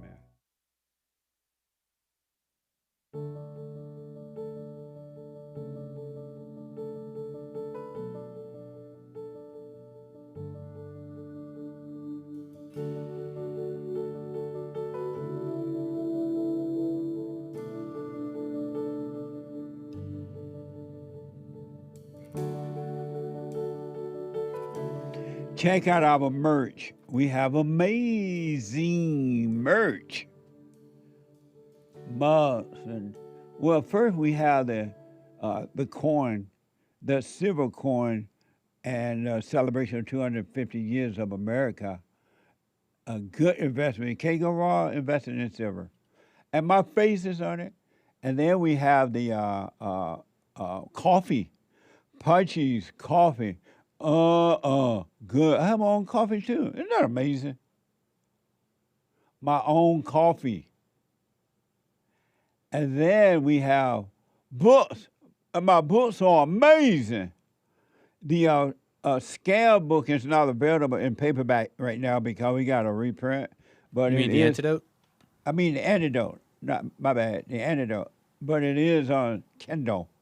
All right? It's on Kindle. And they're all amazing. And then we have the mugs and the T-shirts and the everything, hoodies, and the everything. Go to jesseleepeterson.shop, jesseleepeterson.shop, or rebuildingtheman.com/stores, rebuildingtheman.com/store. And every dime goes back into the organization, getting the work done here. So not only are you going to be all sharp in your merch, you're going to be helping in other ways, helping us to help others, all right? And then I do shout-outs, personal shout-outs, birthday shout-out, wedding shout-out, encouragement shout-out, congratulations shout-outs. Graduations are coming up. And you can even have a shout-out while your kids are fighting. Go to Cameo, Cameo, for personal shout-outs. Cameo.com, Cameo.com/Jesse Lee Peterson, or shoutout.fans/Jesse Lee Peterson. All right, shoutout.fans/Jesse Lee /Jesse Lee Peterson. Let me go quickly back to Peter out of California. And so, Peter, you're saying that you were telling me before the break that you do have these thoughts and feelings, but you're starting to watch them or watching them more and not giving in? Right. Yeah. And I think that's why things are, getting better now. And I say better because I'm not reacting to them like I used to. And I notice the things come up, and I'm recognizing more on what my mistakes are. And yes, and it's really difficult, because kind of the inverse of what we're talking about of Proverbs, teaching your own children. It's interesting because these are chains that continue on, and I'm trying to teach my child what I'm trying to overcome, the trauma that my parents bestowed upon me, and that's the really difficult part because my parents put me on a certain path, and I'm trying to get away from the path that was incorrect, right? Yeah. My dad taught me about going to church and all that good stuff. But then, my dad was very passive. He wouldn't, very indecisive with anything, very, for lack of a better word, anxiety driven. He just didn't really know how to handle challenges. And while he was a man, he wasn't masculine, if you will, in the sense that he handled things in the healthy way. He just walked away and brushed it under the rug, didn't really address anything. So now that's what I learned from him. And I thought that was normal. And of course, I know it's wrong, but trying to unlearn that is the most difficult thing, because I want to forget that, or at least overcome it. I don't know if I'm using the right words, but I want to forget it or overcome it and ensure that with my son and then, my daughter, when she gets to these years, I want to make sure that it's done with discipline through love, not a discipline of, absolutely, I don't know, anger and trauma, right? Because my wife's always going to overreact. She's always going to, everything is a big deal for her. So it's not only addressing the children, but then her overreaction to things. I got to calm her down, or at least ignore her. Like, look, just leave it alone. I got this. That's basically what I'm trying to start doing. So do you correct your wife in front of the children so they can see that you're protecting them from her? I didn't before, but I've been doing that for the past few months, and she'll hate me in the moment, but I really don't care anymore. That's right. And so I just stopped caring. Your wife is not working on herself to overcome evil? She is. She definitely is. And but I think I don't know if it's harder for women than men, because I'm able to recognize when I make a mistake and admit and seek out counsel and overcome myself. But I think for women, the ability to just like stop, calm down, reflect in the moment, I just haven't seen it as consistent as it would be. Like if I discipline my son is different than I discipline my daughter. My daughter would give me a little fuss, but then she'll do it. But my son would, give me a different type of fuss and he'll do something. Your son has totally rejected you, and now he sees you the way his mother sees you. Correct. Yep. I'm noticing that now. He sees you in the image of his mother. What a mess. Yep. So, like, how do you know your wife is working on herself? Why do you say she's working on herself? Because we've been to church several times. We've been attending you for years, so I know she's doing it. And I know that when we do have a conversation, there's openness and willingness to learn, and there's an opportunity for her to grow. So I see her working on herself. Oh, okay. But what I think is everything that's happening at home is a reflection of what's going on, not within my wife, but within me, because I'm allowing these things to happen. The chaos is all within me. That's what I'm noticing, and I think that's what the ego does. It lets the enemy within become without, and then it resents it, and it just takes you, or it takes me deeper into destruction, and it is extremely wicked. Like, we almost think the devil's going to release the chokehold and let us breathe, but no, he's squeezing on tight. That's amazing. And so your wife is working on herself. She's forgiving her parents and all that kind of stuff, right? Yes. Oh, yeah. And when she get mad at you for correcting her in front of the children, how do you feel anything about it? Do you feel fear, or do you feel bad for her, or? Oh yeah, I'll feel pain within, and the pain. The best way I could describe it is that pain of like being a little kid and my mom getting mad at me. Like that, I don't know how to describe it. Yeah, that's what it feels like. Mama's spirit. Like, how dare you do the thing that annoyed me? That's the feeling that I feel. Obviously, she's not my mom, but the feeling comes within. But she is your mother because you married your mother. Yep. Every man married his mother, and then he become the boy, and she become the mother, and the cycle repeats itself generation after generation after generation until you do what you say you and your wife are doing. You start realize you're wrong and start working on yourself. Yep. Yeah, and I really hope, Jesse, this, the broken chains, and we break the chains now so our children can overcome this, so their kids could just live a peaceful life and just, put God first among everything else. And yeah, right on. So one other quick thing. So when your son was younger, you would just let him do what he wanted, thinking that somehow or another you're just going to be there for him and things are going to get better for him? Believe it or not, Jesse, it changed when he started becoming a teenager. When he went when he was a little boy, I was very disciplinary, but I wasn't doing it in the right way. I was very angry at the time. I would react. I would yell. That's how I was. And when he became a teenager, I felt this shift happen within me because, he went from being a boy to a young man, and, he started developing and getting taller, and attitudes changed, and everything was different when he became a teenager. So when he changed, I felt something within me change to go from, oh, wait, if you want him to stay close, you got to be nice. That's basically, if I could summarize it, when he grew up to a young man. And you thought that in your mind, the devil's telling you, now that he's a young man, even though he may be getting in trouble, you still got to be nice to keep him close to you? Correct. That's what the devil was What telling a me. setup. Mess. That's amazing, man. Yep.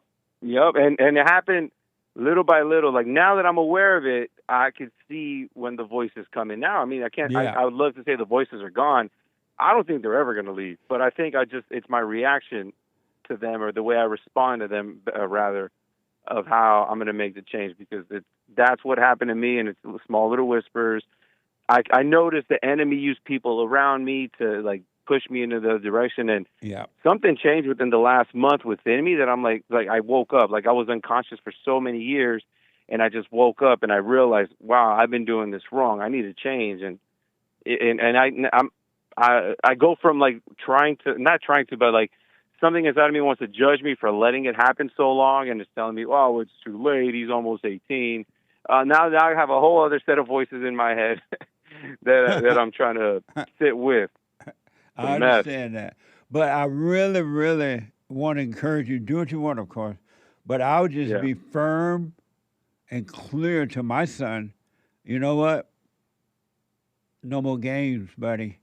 If you get in trouble, you're on your own. I'm not there for you. And you need to drop the anger. You got to work on yourself now. You're a young man. You'll be going out on your own soon, because you'll be an adult pretty soon. And if you don't start right now taking responsibility for your anger and overcoming and all that, it's going to only get worse. And I'm not going to be there if you get in trouble. And that one thing alone kept me out of trouble growing up. They made it clear to me.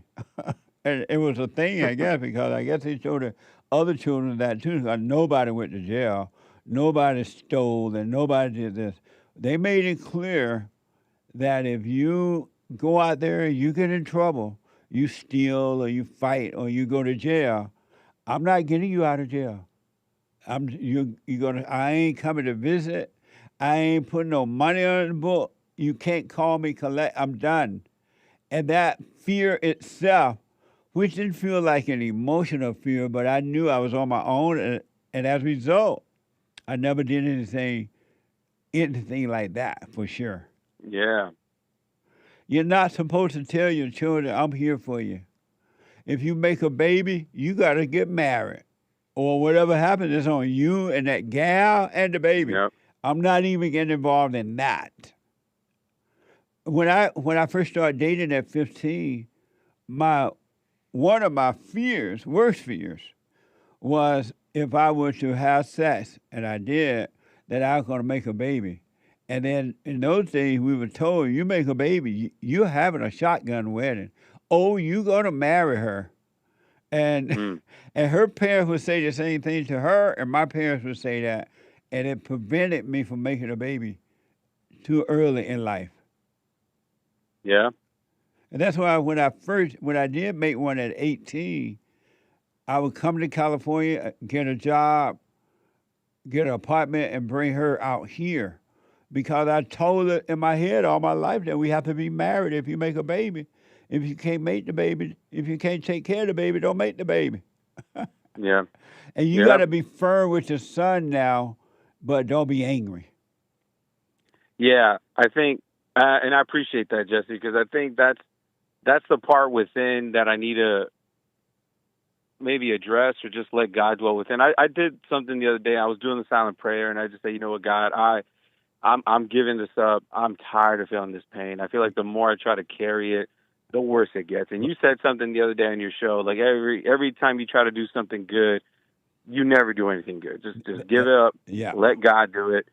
And I'm learning that now. You know, I'm surrendering my will to Him wholeheartedly, and I'm fed up of feeling this pain because nothing good has happened. So I'm just gonna let God do His will and allow Him to work through me. That's what I've been feeling these past few days. And the fact that you were talking about Proverbs 22:6 today was just even more reassuring that God is trying to show something to me. Yes, absolutely. And also, it's impossible. Impossible. That's what it is to me. Impossible, yeah. It's impossible for anyone to do good. The more you try to do good, the worse you get. Yep. Human Yeah, beings it's so true. cannot do good. And you shouldn't even be trying to do good or bad, but you definitely can't do good. Yeah. But once you stop amazing. trying to do good, and as you just said, very clear to me, is that, you know what, God, I can't do good. I want to be right. I want to do good, but I can't do it. I give up. I'm tired of living this way. I'm tired of being this way. I give up. And the moment you give up, everything starts to change. Yep. Go ahead. No, nothing. Go ahead. Your wife, so you're afraid of your wife? I'm not afraid of her, but I can feel this pain within me that, you know, mama's spirit. Yeah. And I think that feeling is what I fear. Not her. She's just another person. Right. It's something within me. I'm noticing 100% there's no such thing as an enemy outside of me. It's all That's within right. me. Because I mean, if you notice, like when this is something that, you know, talking about children, when children are little, they feel no fear. They're never afraid. They're never shy. They just are beings. They're just Yes. there. None of these negative feelings are there because they haven't been traumatized by the world yet. Right. So I'm noticing that these are just spirits that, man, I latch onto us and they don't let go. And they find different ways within you. And they find, you know, traumas, addictions, evil spirits, quote unquote bad habits. It's all the spirit, and it's not it's amazing because the world tells us otherwise. I don't know. I'm just going through this big awakening right now, and God is using my son to allow me to see it. So now it's my duty to give back to Him, and the most painful thing is handling the pain within. It's, you know, I can handle my wife getting mad at me. It's nothing new, but the pain within is the hardest thing to deal with. Right. Just relax. You know this, but relax in it. Don't call it you. Be aware of it. Be in it. Don't escape it. Don't deny it. Be in it, and it will be taken away. Oh, yeah. It really will, but you got to live with it. You got to sleep with it. You got to walk with it. You got to stay with it. And don't do anything about it. Go about your day without doing anything about it. Yep. And you gotta, so you don't follow your wife at all, right? I'm assuming. Not. You know what? I'll be honest, Jesse. I used to, and that's what allowed this destruction to happen. Yes. But now that I'm waking up, and you know, every year, every day is something new, and but not anymore. Now I'm disciplining, and I'm like, no, this is how we're gonna do things. You may not like it, but this is the right way we're going to do it. Right on. And it is what it is. And you know what's remarkable, Jesse? Like the way that I am now, and I'm waking up. Obviously, I feel bad. I don't say I feel bad for my son, but I wish I knew this 7 years ago, so he could have had a different upbringing. But now with my daughter, I'm very different with her. I respond to her differently, and anywhere I go, she wants to be with me. If I'm going to the store, hardware store, she wants to be with me nonstop. So it's amazing. That's because children, male and female children, love their fathers, and they want to be with their father. But the mothers hate the fact that the children want to be with the fathers, and that evil in them would secretly do whatever it can to prevent that from happening. Yep. Amazing, huh? It's a mess. It's a mess, but it's amazing. What an amazing mess. But you stay with it, just stay with it, and tell your wife to just stay with it. And when that evil try to make her react, just don't react. Take the pain, and you're gonna see, man. All the spirit of truth will change it. Yep. Yep, I'm noticing, Jesse. And it's a cross to carry, and the path to heaven looks like hell. So going through hell. That's right. And for your son, let him know I made a mistake by telling you I'm going to be there for you. Go ahead and do what you got to do with these little gals and do whatever you want. I'm there for you. Make sure you don't get in jail or whatever. Let him know and be clear. I'm not there for you. Not for those reasons. Yep. Oh, you on your own, buddy. And make sure your mother make sure his mother is clear about that with him too, that without being angry, we're not going to badge you up in trouble. Yep. Will do, Jesse. All right, man. Thank you. Amazing call. Stay with it. Stay with it. Stay with it. Thank you, Jesse. I appreciate all you do. All right, buddy. Take care. Bye-bye. Bye now. 888-77-JESSE. Let me go to Brady out of Arizona. Brady, you are on the air. Hey, Good morning, Jesse. Hey, Brady. Hey, I was wondering, I don't know if you are against or for concealed carry or wearing your gun on your hip. I am 100% Second Amendment. You should be able to wear your gun on your hip, on your back, in your car, in your home, at the restaurant, at church, at school, anywhere. Second Amendment. Right on. What do you think about the pastors? And if you want to carry 8 guns on you, the Second Amendment allows that. Yeah, because I've been listening to the guy that got his head stomped on and was in the supermarket for speaking up against the shoplifting. Matthew from Pennsylvania. Can I give Matthew a little bit of advice? Yes. If you're in the store and you're in a situation when they're robbing the store, a whole bunch of thugs run in, keep your mouth shut if you're not wearing a gun. But even don't ever act up. That's the stupidest thing I've ever heard. If you have a gun on your hip and they see you and you're holding your gun, then say something to them. But don't say anything. You're one guy against 20 people robbing a store. Use your head. Use your head, brother.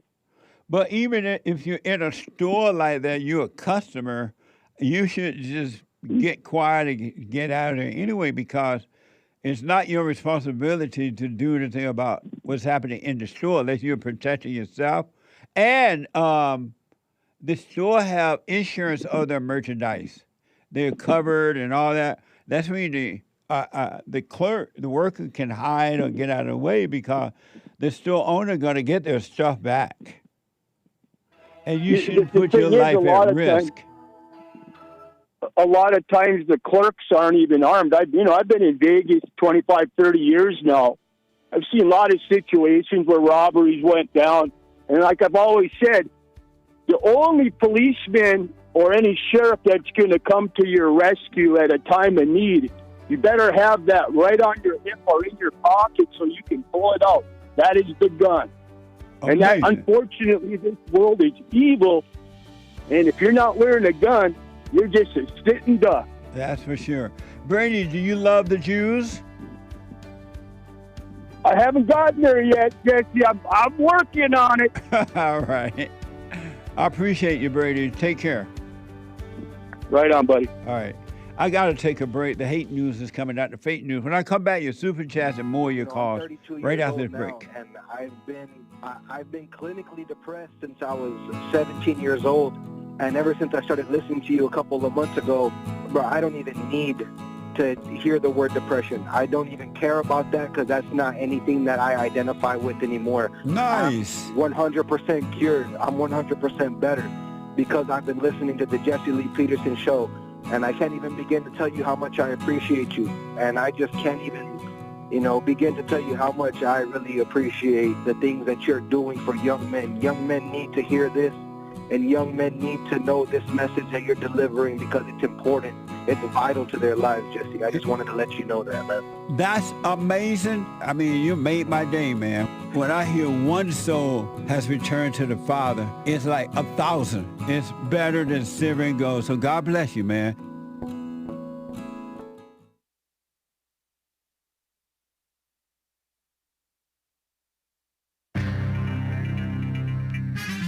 All kinds of mess going on in this here world. Am I right or am I right?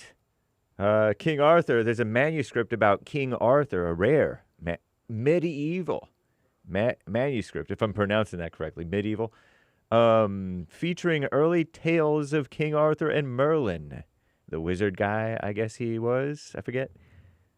They've been in private it's been in private hands since for about 700 years. It is heading to auction, and it may sell for like $2.7 million, something like that. $1 million, that is. And it has old French or something like that, and maybe some old English, or I don't know. Interesting. Pretty cool. Illuminated manuscript, by the way. It has pictures. Cool. Anyway, there is I'll skip that.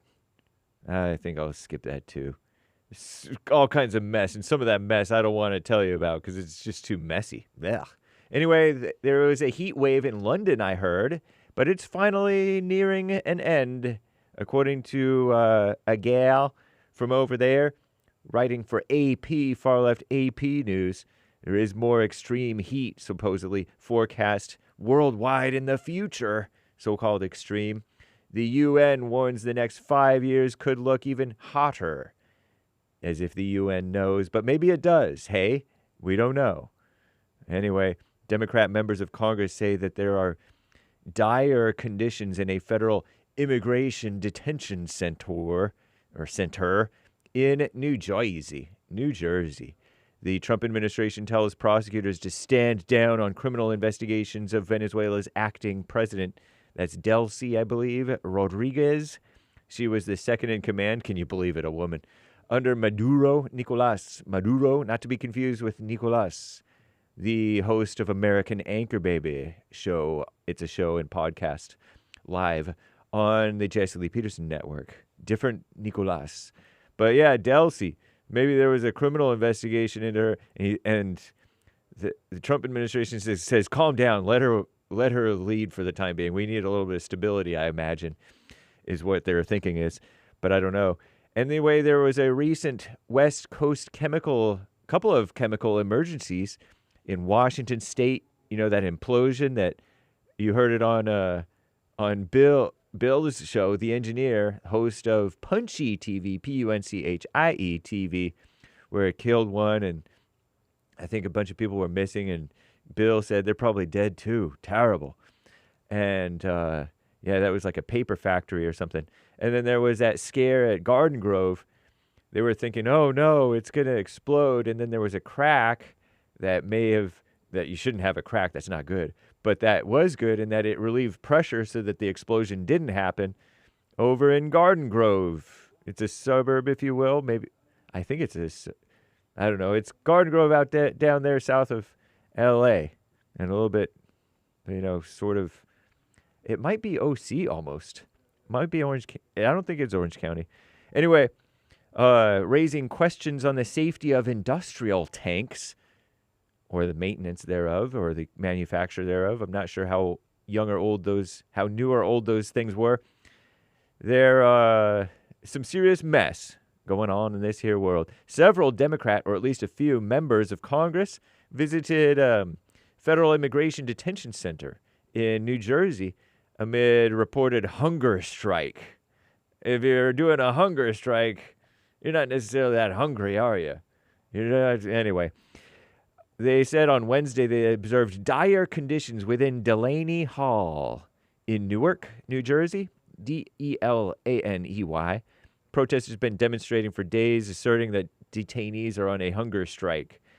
U.S. Representative Jerry Nadler, Fat Jerry, Trump used to call him, back before Trump was president, a Manhattan Democrat, said detainees at the center are being given small portions of food that, quote-unquote, very often, according to him, contain maggots. Maggots are little worm things that become ants, they become houseflies, I think. Ugh. and that the only medication they receive is Tylenol. Terrible. Anyway, one woman found a lump on her, where they get breast cancer type thing. I'm James Hake. Now back to JLP, Hour 3.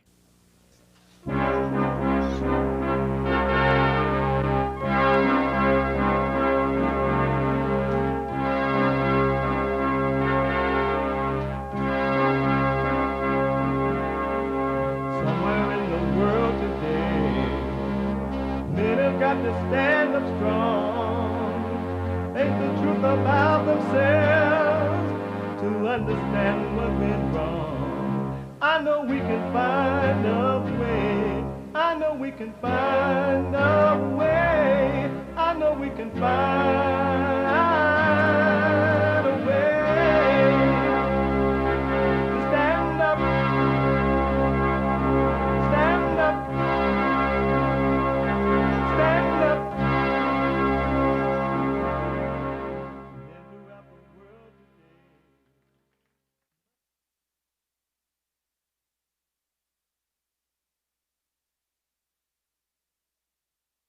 Uniting the races with truth instead of dividing them with lies. We're also rebuilding the family by rebuilding the man. I am Jesse Lee Peterson. Good morning. How y'all? You can get involved by calling 888-775-3773, 888-77-JESSE. Jesse, Jesse. And my biblical question, has the Christ resurrected in you? Has the Christ resurrected in you? What an amazing question. Has the Christ resurrected in you? We have every way that you can watch and support the show listed on jesseleepeterson.com/show, jesseleepeterson.com/show. And if you're running around doing whatever it is you're doing and you just got to run, but you would love to continue to listen to the show, you can. It's been made possible. He made it possible for the sun to shine. He made it possible that through him you have peace of mind. I got love and I got joy, but most of all, I got the Holy Ghost. I thank God He made it possible. Oh, thank you, Lord. Oh, thank you, Lord. It's been made possible.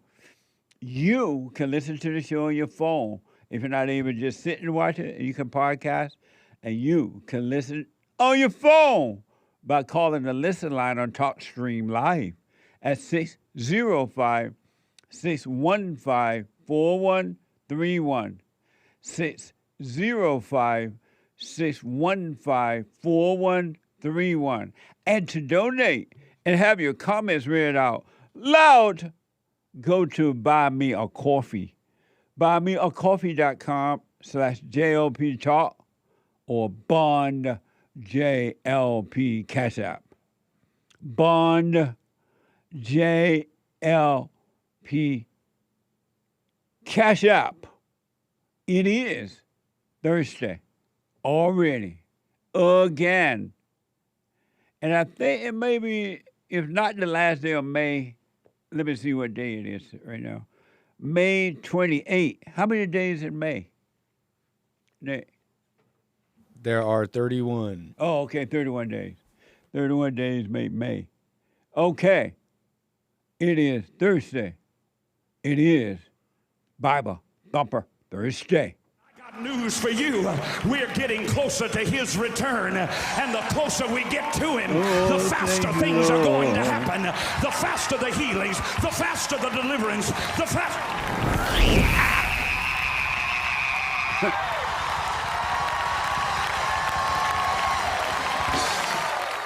What a mess. A spiritual battle. And so because of time, I have a quick question, two quick questions for my my experts. The experts on the JLP show. And I started with hate in the first hour. I'll start with the anchor baby in this hour. What? I said, thank God. Oh, thank you, Lord. It was too hard. Apparently, the Pope is taking issues with the AI thing. I don't blame the Pope. The AI is not a real person. It's being programmed by other people. AI just don't wake up and have a life. Somebody is telling him what to say. The Time is reporting that Pope Leo has issued the first major theological text of his papacy. What is papacy? What? What is papacy? Everything is a C? Like a presidency. What? Like a presidency. What? A piece of paper is just a piece of paper. It has no C, unless you write the word C on it, or the letter C. He's warning about the growing power of artificial intelligence and calling for stronger regulation of the technology. This is from KPIX. Here's one thing that the Pope, I never understood why people need a Pope. But that's a different story for a different day. Here's what the Pope had to say about the AI thing. Pope Leo is issuing a warning about artificial intelligence. He warns that AI can make civilizations less human, hollow out the middle class, create mass unemployment, and concentrate wealth in the hands of the few. Ariane Makovich spoke with a colleague of a professor from the South Bay who was invited by Pope Leo to speak about the relationship of artificial intelligence and religion. The Vatican said Leo focused his first encyclical on AI because of its potential effects on human beings and on humanity as a whole, and the Church's concern for the dignity of every human being. Artificial intelligence needs to be disarmed. Also on the Pope's panel, Chris Olah, one of the co-founders of Anthropic, the San Francisco AI company that clashed with the Pentagon over its technology's use in the U.S. Department of Defense. We need more of the world. Religious communities, civil society, scholars, governments, and indeed all people of goodwill to do what His Holiness has done here. We need moral voices that the incentives cannot bend. Ain't nothing holy about the Pope. What the? And one tech expert believes while some tech companies might ignore the Pope, politicians will not. Watch this. I see this one as the intersection of Silicon Valley and the church or the Vatican. Ahmed Benafa is an engineer and tech expert at San Jose State. He believes that while some tech companies might ignore the Pope's statements, politicians will not. It's really talking about not treating human as points of data or machine or objects, respecting their feeling, respecting their emotion, respecting their privacy, respecting their rights. And he believes leaders worldwide will have motive to turn these points into AI regulations.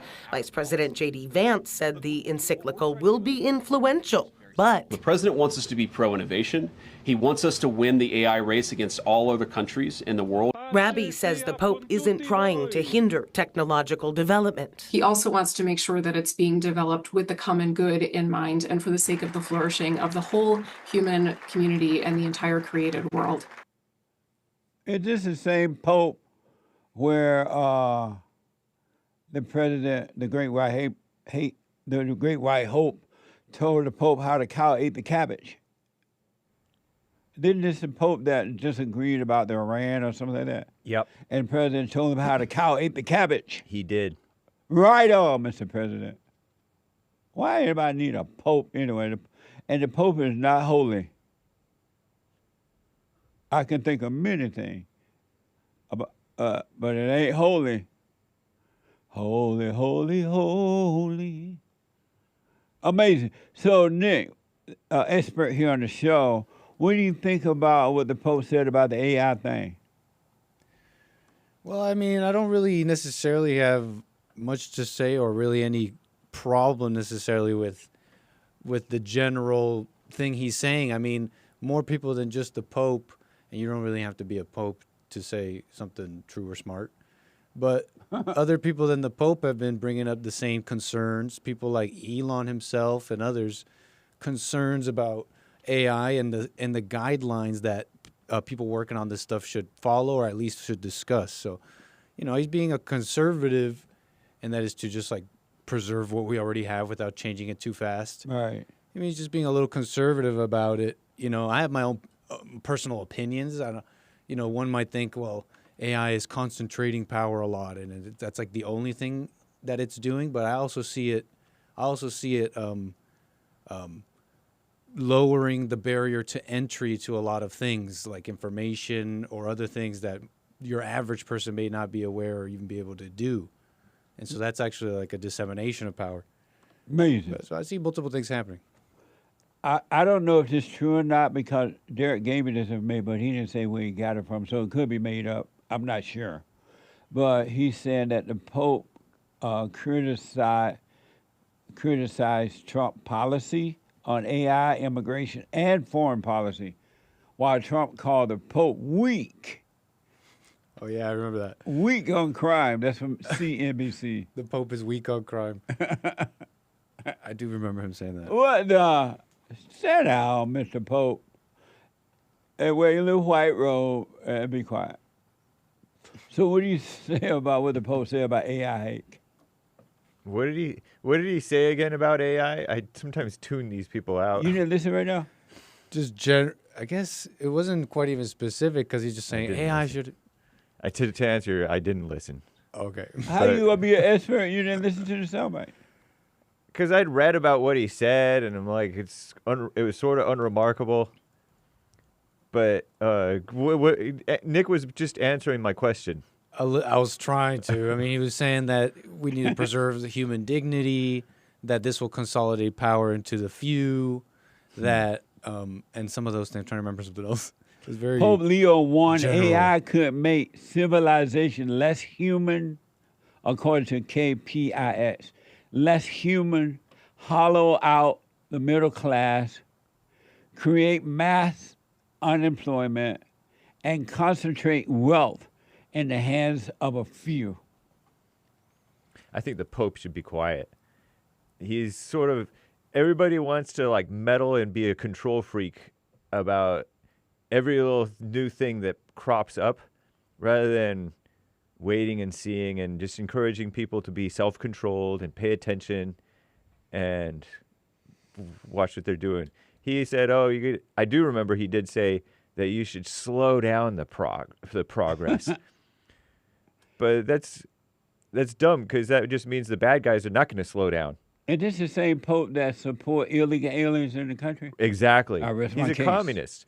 I'm saying communist. I use the term very loosely, okay? But he support illegal alien in America. He isn't communist. He's talking about the middle class and hollowing out the middle class. That's what communists are for, by the way. But that's a communist term, is middle class, this class stuff.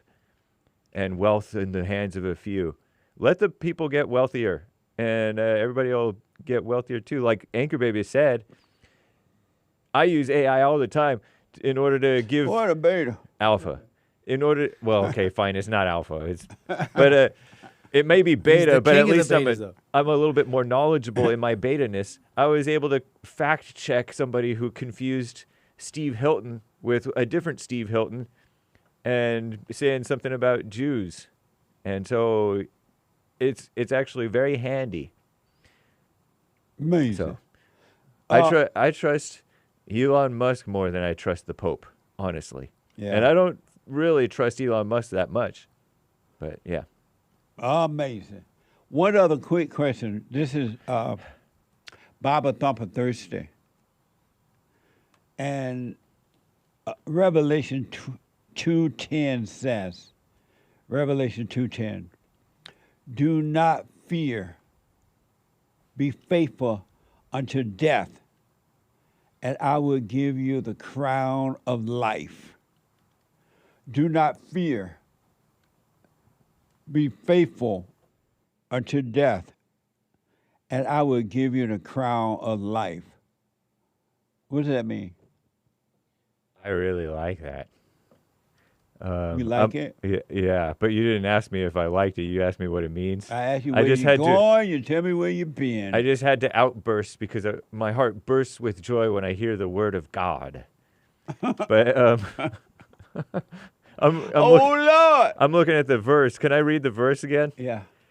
Do not fear what you are about to suffer. Behold, the devil is about to throw some of you into prison, that you may be tested, and for 10 days you will have tribulation. Be faithful unto death, and I will give you the crown of life. I like how it was truncated in your thing. Nice. What does it mean? You asked me what it means, right? Yes. Yes. Okay. How is it that you cannot have fear? When you say do not fear, that means don't do it. How is that possible? And what is be faithful until you death, until death, and He going to give you a crown of life after you die? Interesting. What's all that mean? Well,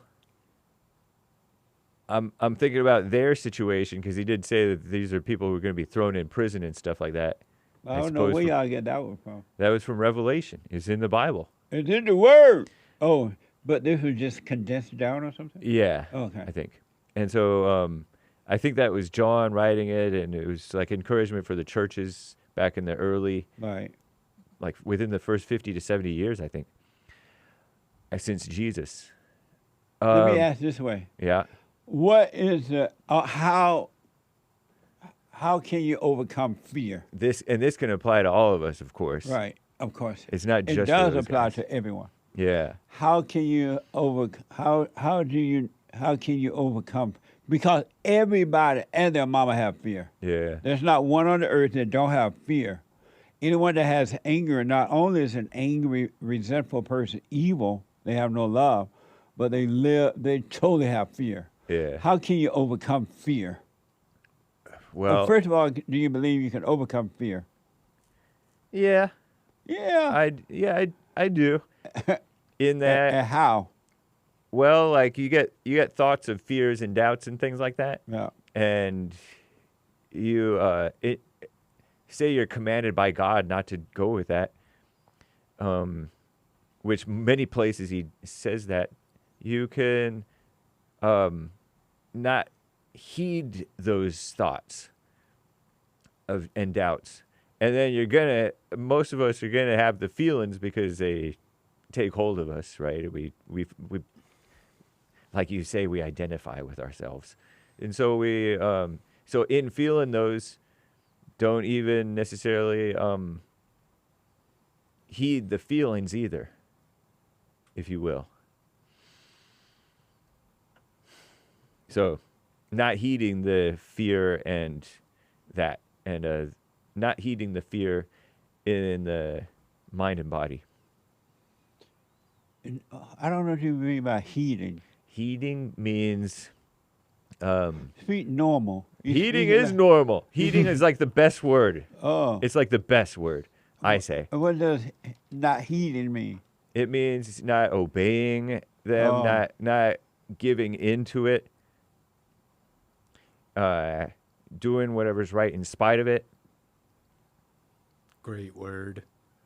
That's a great word. Yeah, if you're heeding, you're not obeying, you're not listening necessarily and so, to it. So you overcome fear by not heeding? Right. Right? Yeah. Why are you looking silly? Because I am silly. I mean, Whatever.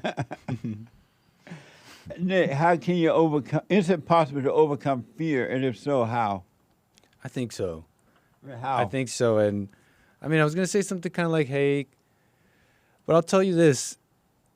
I think I was just thinking about it. I mean, I think I really do know that there's no room for fear in love.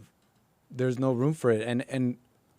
And I'm just thinking, even just logically, like when you deal with a scary situation, an evil person, something maybe even physical or something otherwise, but big, it's not even rational to respond to it in fear. So that even implies that there is a way to handle all that without a single drop of that fear.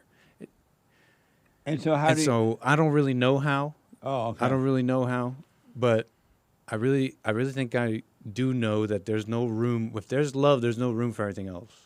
So. But you don't know how to overcome it. Maybe not exactly. Oh, okay. Have you both, either one of you or both of you, noticed that anyone who is mad or has anger / resentment, and they're like, first of all, they're like evil or vicious and nasty and want to hurt you. Mm-hmm. But have you noticed that all angry people have fear?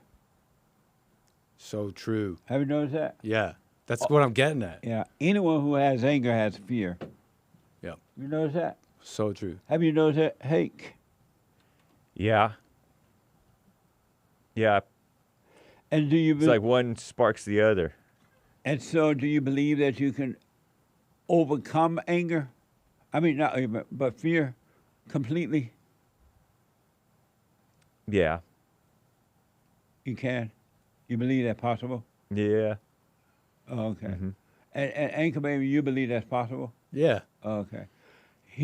There's only one way that you can overcome fear. And you can. You're both right. But of yourself, you can't overcome it. And there's no other way out of fear but one way only. And you can't overcome it. And listen closely to this, folks. You can overcome fear. There's only one way out of fear. There's no other way.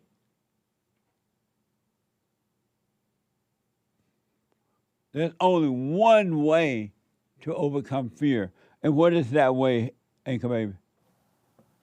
There's no other way out of fear. Isn't that amazing? Really? Right. It's this? What? It's really this? It's just this? What? Just forgiveness? Just letting it go? Oh. Interesting. Yeah, you said that. So you're saying because you're saying, and the answer is. So I'm like, wow, it's that one.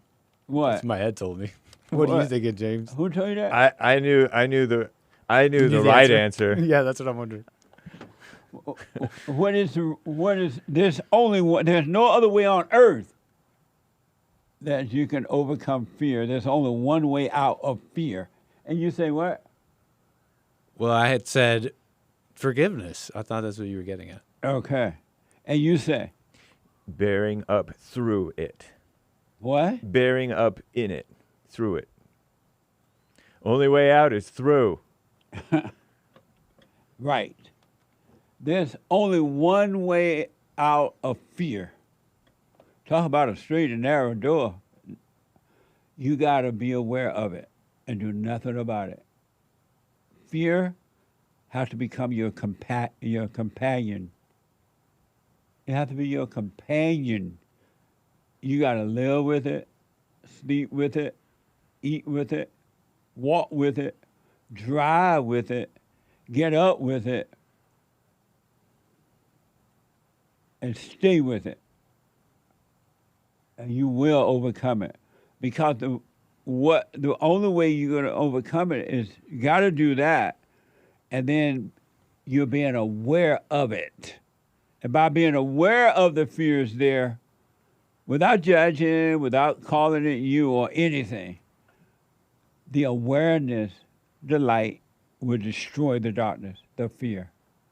There's no other way. You can't deny you don't have fear, because if you deny it by either trying to run away from it, grabbing the telephone, or getting food, or getting a drink, or smoking pot, or whatever, or getting mad at other people or yourself, you're never going to overcome fear.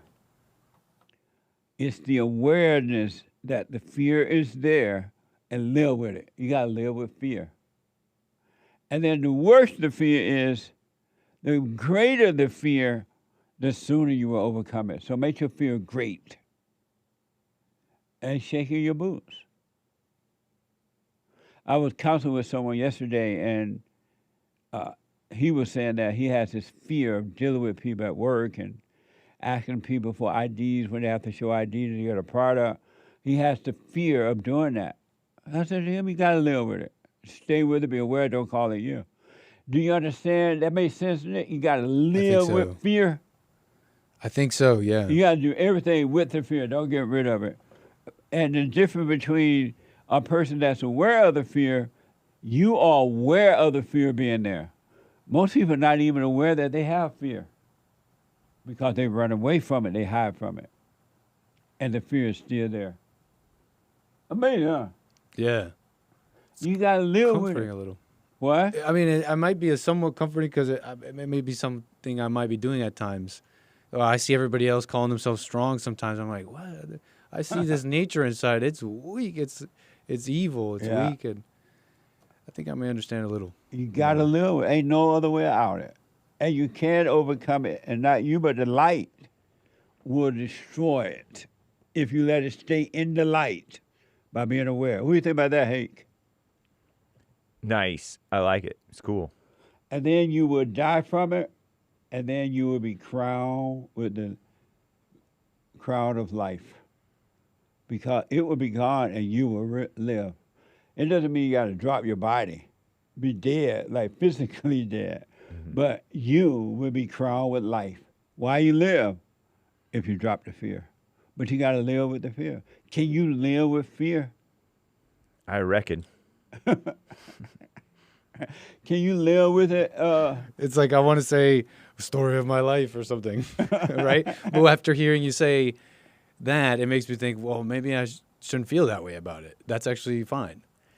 Yeah, because and let everybody else call themselves strong. Right. And instead of me saying, why is everybody else strong and I'm not? Yeah, do not compare yourself to I want to say story of my life, Jesse. I live in fear every day. What are you talking about? Although you could call that not living.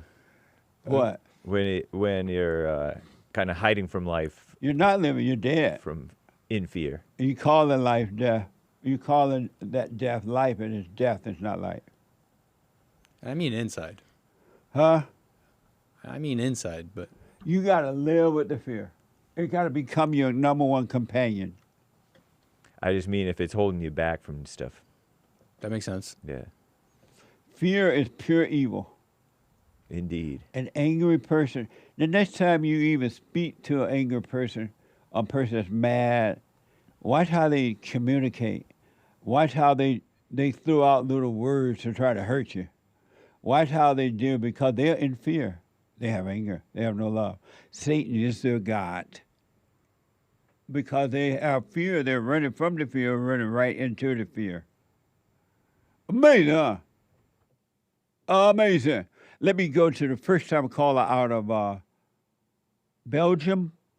David, a first-time caller out of Belgium. David, you are on the air. Hello, Jesse. Nice to talk to you. You too, David. Amazing. Yes. First-time caller, but long-time listener. Around the world. Yes. What time is it in Belgium right now? It's 5:28 p.m. That's amazing. Go ahead. Yes. So I know that you are a reverend and you also don't believe in the Trinity. And actually, I cannot convince myself of the Trinity based on what I read in text. But I have a question for you. Okay. So,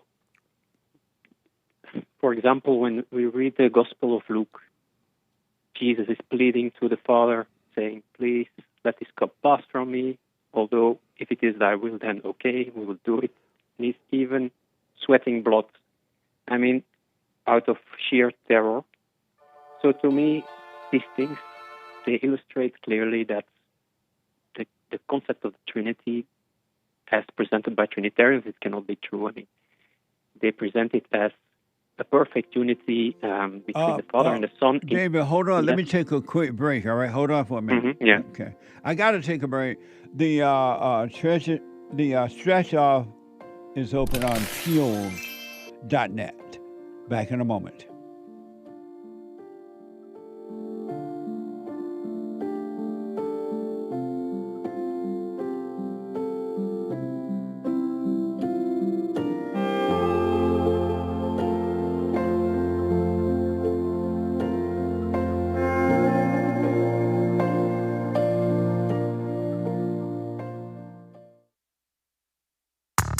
I recommend you get a copy of my book, From Rage to Responsibility. I write about how the spirit of anger was taken away from me 29 years ago. I forgave my mother who tried to turn me away from my father, and I returned to my father, and through him, my father on earth, and through him I was able to return to God. No man or woman can return to God unless you go through the Son. And men are sons of God. There may be weak, pathetic examples of it, but it's the spiritual order of life. God in Christ, Christ in man, man over woman, and woman over children. So get From Rage to Responsibility. I write about that. Go to my website, rebuildingtheman.com for an autographed copy, or call 800-411-BOND. And donate to my nonprofit, Bond, the Brotherhood Organization of a New Destiny. We are rebuilding the family by rebuilding the man.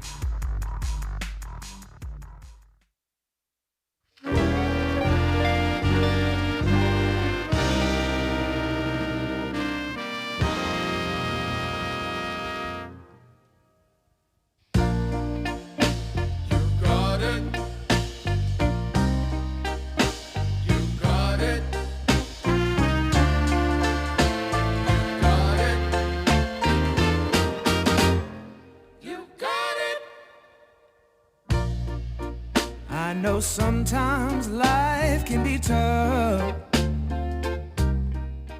Amazing. Welcome back. Rundown. The Hake Report is coming up. The Hake, the white man with the good hair, he white. He ain't afraid of no ghost.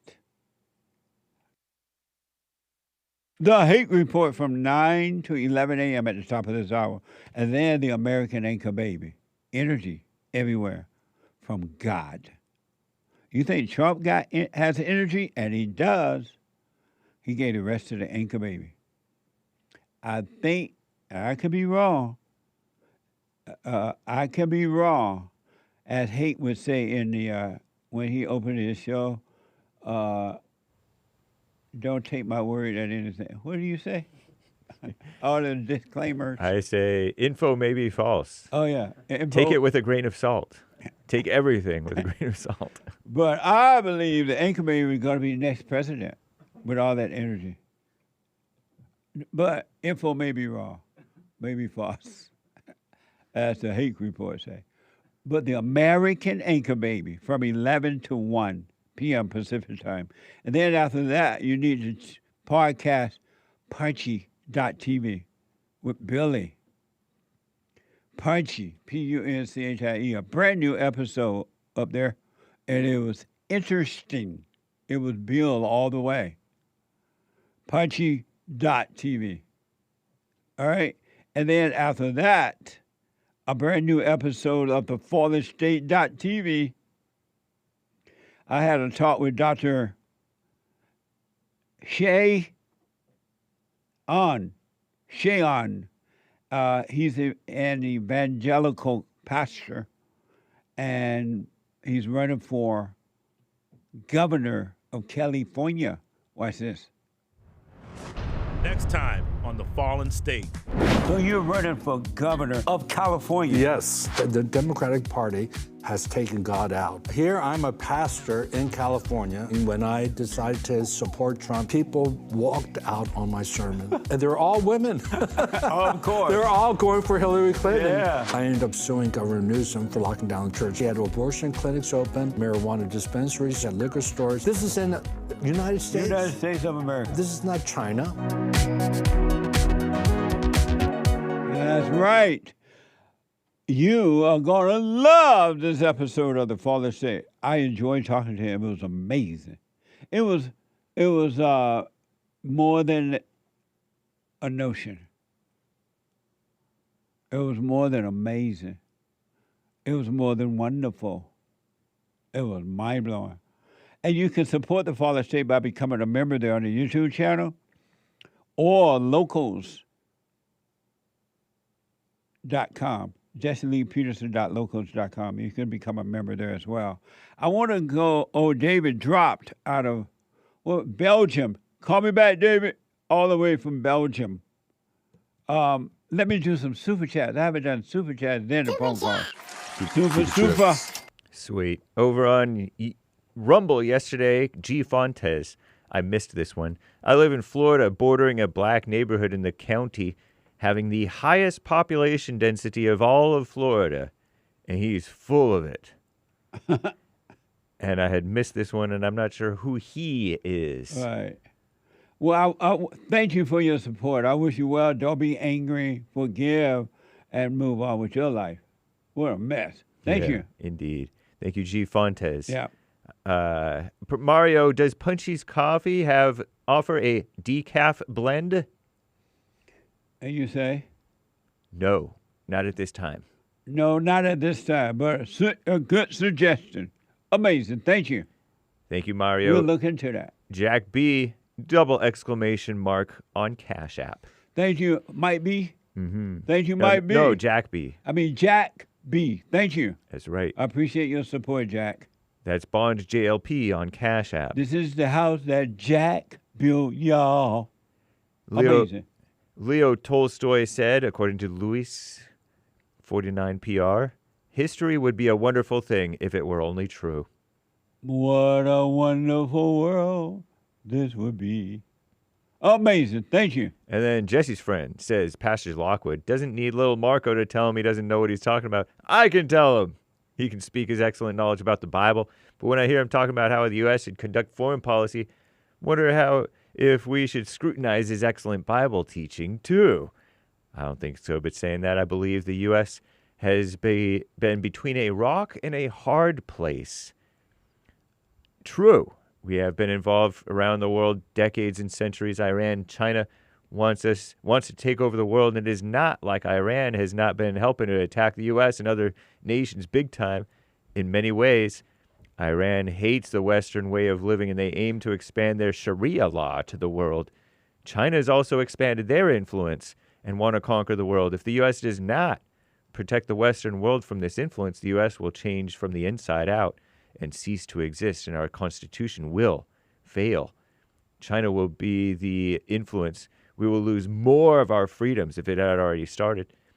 The wars of the world will be against Iran and China after they take over the influence of the world. It is dangerous if we just let the world be.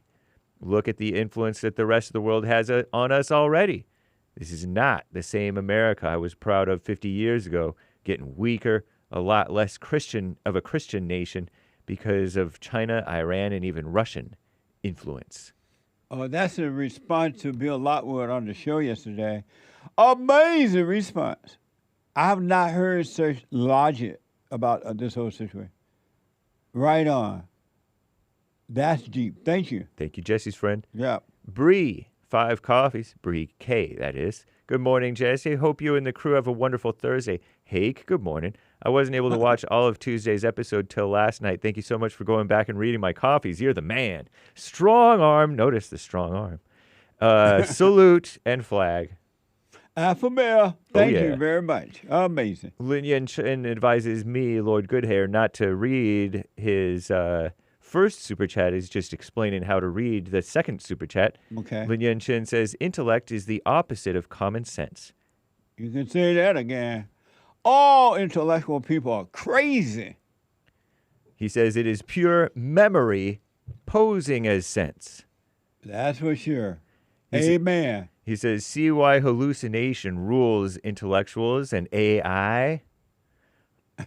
I do, sir. Right on. Yeah, that's why I said AI is just like people in that it hallucinates, it lies. But AI is made from people. Right. So it's just like AI us. doesn't have its own voice. Made in our image. Right. What? And then Lin Yen Chin says, all they know, intellectuals and AI, is overreaction because they lack common sense. Amazing. Thank you. Thank you, Lin Yen Chin. That's amazing. That's deep. Indiana Bass, Would you all consider playing the national anthem at the close of each show during July? USA flag. July just feels red, white, and blue. July is White History Month, and we'll celebrate it if the Lord is willing and the creek don't rise. 9 years of White History Month. They celebrate everything but White History Month. They celebrate Mexican this and black people this and Japanese this and that and food and women history and black everything but white in the white man's own country. It's like he doesn't even exist. So we're celebrating 9 years of White History Month come July. Amazing. Thank you. Thank you for the request, the national anthem. Lin Yan Chen responding to the young man who was battered, not beaten, in Pittsburgh, PA, outside the 7-Eleven. Oh, yeah. The caller. Matthew. Only 4 of them? They are so tiny, too. The caller has a low power level. Why is he so weak? He needs to learn my 4-stroke progressive overload circuit. And when it sounded like he was really trying to look out for himself because he's white and he was dealing with some black people, and he knew that he would get in trouble if he defended himself with these people. And I don't want to put words in his mouth, but do you get that impression? I don't get the impression that he allowed himself to be beaten or battered, just because if he were too strong with them, he would get in trouble. He wasn't saying that in Right. that way. Amazing, but thank you. I appreciate it. Lin Yan Chen says, Sparkle Blouse, that's Anchor Baby, Nick, is right. As a super predator myself, meaning part black, I am constantly scanning the environment for rival super predators and moments to defend the weak, says Lin Yan Chen. Amazing. Thank you. Level up. Question, are you open to signing the authenticity certificates? They won't get more authentic than that. Love you all. JLP for president. Yeah, we'll sign them, absolutely. For the silver gold. I mean the silver, right? Oh, okay. Yeah. ADHD 7... Are you sure? Well, I know I have to sign something for the silver that we're selling. Okay. But I thought I it was don't know only if- select ones. Right, select one. Not all of them. Yeah, not all of them. Right. Yeah. Right. I don't know if that's what they're referring to, though. I think it had to do with the coin. Right. Right, but I don't know if where they're shipped from, if it goes through us. Right. Me either. So We'll figure it out. Yeah. Yeah. Anyway, ADHD 777. I'm sorry, but the caller who got beat, the caller says he did not get beat. Right. Called them terrorists. Teen terror. They are terror. And then he says he wants them to write an essay or cook a meal as punishment. What? Triple question mark. Amazing. Is that how you punish terrorists? Make them learn? Make them learn to cook. John Z, no message. And Thank you, you. ADHD, by the way. Thank you. Marcus G59, thank God I left the church, Jesse. The truth and yourself revealed that to me. Plus, I saw how many people that work for the church were hypocrites and wanted control. Mess. 100. Religion is socialism. It is all about control. That's all it is. It's about control. It's just like the government. The government is all about control, and so is religion. Amazing. And that's the truth. Thank you. Thank you, Marcus G. Yeah. Jermaine, Gospel of Matthew 7, verse 11. If you then, who are evil, know how to give good gifts, give your children what is good, how much more will your Father in heaven give good things to those who ask him? I rest my case. I got to stop there. I want to get you David. David calling back from Belgium. We'll read the rest of these later, y'all. Thank you Amazing. kindly. Thank you all. I don't. David is calling all the way from Belgium. I don't want to hold him up in there. David. Hello, Jesse. Sorry I locked you there. Okay. Go ahead. So the introduction is just that I know your position on the Trinity, and Right. it aligns with my understanding of it. Okay. And I have the following question for you. Okay. So, what do you personally think is the reason that the vast majority of all the Come back to your phone. we, Come closer to your phone, David. yeah, can you hear me? Yeah, I can now, yes. Yeah, all right. So my question is, what do you believe personally that is the reason that the vast majority of all priests, reverends, academics, and so on aggressively affirm the Trinity, and it's like you are not even allowed to question it, even though they write volumes and volumes questioning other doctrines? What do you believe is the reason for that? Because they're group thinkers, and somebody told them that at some point in their lives, and they believed it. And so they're just repeating what someone else said. And even though there's nowhere where Christ had a quote unquote doctrine of the Trinity, there's no mention of Trinity anywhere in the Bible. And so they're not individual thinkers, they're group thinkers, and they're just repeating what someone else said. And what does that mean for us when we are looking for a church or a congregation to join? You may come to the conclusion that there isn't any, or should you just ignore the Trinity part and attend a congregation anyway? You should live from within so you can be taught from within by the truth. And you would know the truth. And so if you do go to one of those churches that is teaching a lie, they still may read something else from the Bible, say something that will make sense to you, but you got to live from within. You got to be taught from within, and let no man teach you, but let the Holy Spirit. He would teach you all things, but you got to live from within so that they happen. And so, if you want to go to church, we have an amazing church, even in Belgium. You can be a part of our fellowship by going to rebuildingaman.com/church. But you're not going to find the truth in religion. It's not there. God has no part, or Christ has nothing to do with religion. Religion is just an intellectual. It's like going to a secular school or something. And maybe a final follow-up question to that, because if we look within, that's going to be also limited in the sense of that we may have our own biases, like people who believe the earth is flat and so on. So I'm thinking like that. I'm reading the Bible a lot. I say, okay, the Bible is very clear. I mean, how Jesus, when he's sweating blood, he's stressing out, he's trying to get out of this situation of getting crucified. That is clearly not God doing it to himself. Right. So how can these super intelligent scholars and so on think something completely else? I'm thinking maybe I'm a flat earther, but in the Bible version, So yeah, but, because intellectual people are dumb and they cannot enter into the kingdom of heaven until they think they're smart, but they have to be made dumb in order to enter within and know the truth.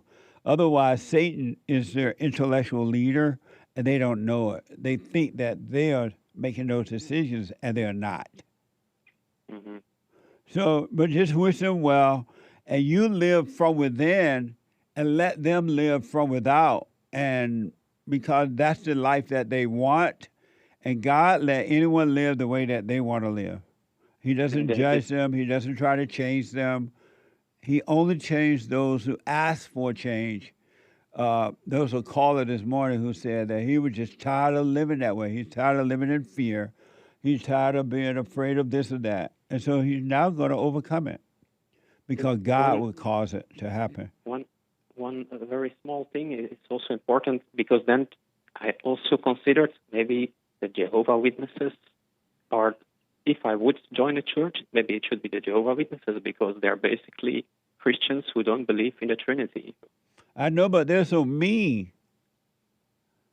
The Jehovah Witnesses are a mess. Could be, but I don't know. I haven't tried. But if you don't, I mean, you can look for a church if you want, but just look around and you may find one that can kind of, I don't know, but just live from within, you'll be fine. All right. So you wouldn't advise against the Jehovah Witnesses either? I wouldn't recommend them either. All right. Because Okay. all right, but just say you live from within, and you'll be fine. Okay, thanks a lot. All right, man. Call me again, David. All right, will do. All Have a right. nice day.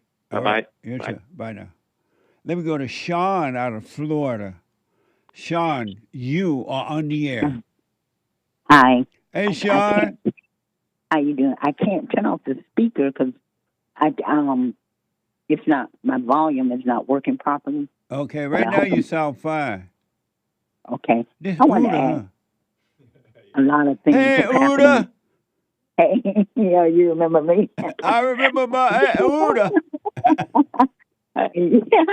Well, a lot of things have happened since I've talked to you. Okay.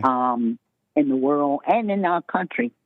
And, of course, we know that involves the political things that people, that we've always been used to, like the voting, how we vote, Yes. the Democrats, Republicans, and stuff like that. But, of course, we're seeing a different pattern here where the people, the voice of the people kind of is, I say it's kind of, we could say maybe drowned out. Yes, A absolutely. little bit.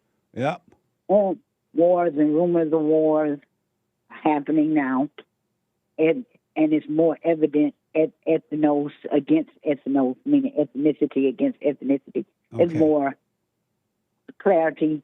And that's what the Bible said was going to happen in the last day, like as in the days of Noah. That's what it said. Like, and I wanted to know your opinion, maybe your perspective, your thought on this about. Do you think it's going back to how it was? Like the conventional way of they still boosted up in the media, like the regular way of voting and everything. But do you think it's going to go back? We've got a food shortage coming on, crisis, and people are really thinking that things are going to go back to the wishful thinking. My opinion is it's not going back. It's, and I have a reason to think that, and I You want to mean know. that it's not going back to Revelation? It's not going back to how things were. Oh, okay. Like What? there's a food. But what happened is, Shawn, the Revelation. I mean, the Old Testament is alive and well, and it is happening, but it's happening outside of you. But Christ has completed the whole thing. It's done. And the new life and the new kingdom and the new way of living is inside of you, inside of each individual. And those who enter into that kingdom, they won't have to endure the Old Testament, which is happening inside of people. They're putting that outside on the earth. They're mean and nasty to one another, homeless people, drug addicts, all kinds of things. That is the Old Testament. It's still alive and well, but the new way of living has been done and finished. It's inside of you. You got to live from within, and you will be walking with God, and you will live in the kingdom, and you won't be affected by anything that's happening out there in the world, inside of other people. Yeah. But it's going to be, you haven't seen anything yet, Shawn. It's going to get worse because the earth is not heaven and human beings are not God. Right. Because I do believe it's going to get worse. Cause Yes. in Revelation, he already tells you it's going to be just like giving helping people understand it, like giving like a woman that's pregnant in labor and her how her cramps. You don't Yes. say that, but like she's coming to her labor time, and these changes that we see in the world are going to be just like that until Jesus comes again. And the birth is coming. It's coming, and then those labor pains are getting worse and worse. Yeah. Yeah. Yeah. Are you living from within right now? Well, I'm trying to. Yeah. Yeah. Live from, do the silent prayer, and stay away from those thoughts. Be aware of them so that you can become an individual. You and God will become one. And you will, without even thinking about it, you will not be affected by the economy. You will not be affected by words. You will not be affected by the things you hear and see. you will have perfect peace in spite of everything that's going on around you. Oh yeah, and I know, and I believe that in his word and his spirit, that in him, not in myself. Yes. You know. Absolutely. But without the pestilence, diseases that's coming, he did say it won't touch you. It won't come to your door. If it's in Shawn, I gotta run because call me again. Don't be staying away so long. Oh, okay. All right. Thank you. Okay. Bye-bye. Amazing. Super. Super Chats. Over on buymeacoffee.com. Actually, youtube.com. John Z with no message. Thank you, John Z. Amazing. Thank you again, Marcus. Pardon me, I'm a little lost. Michael. I'm a little lost and I need you now. Ames. Oh, baby, I need you now.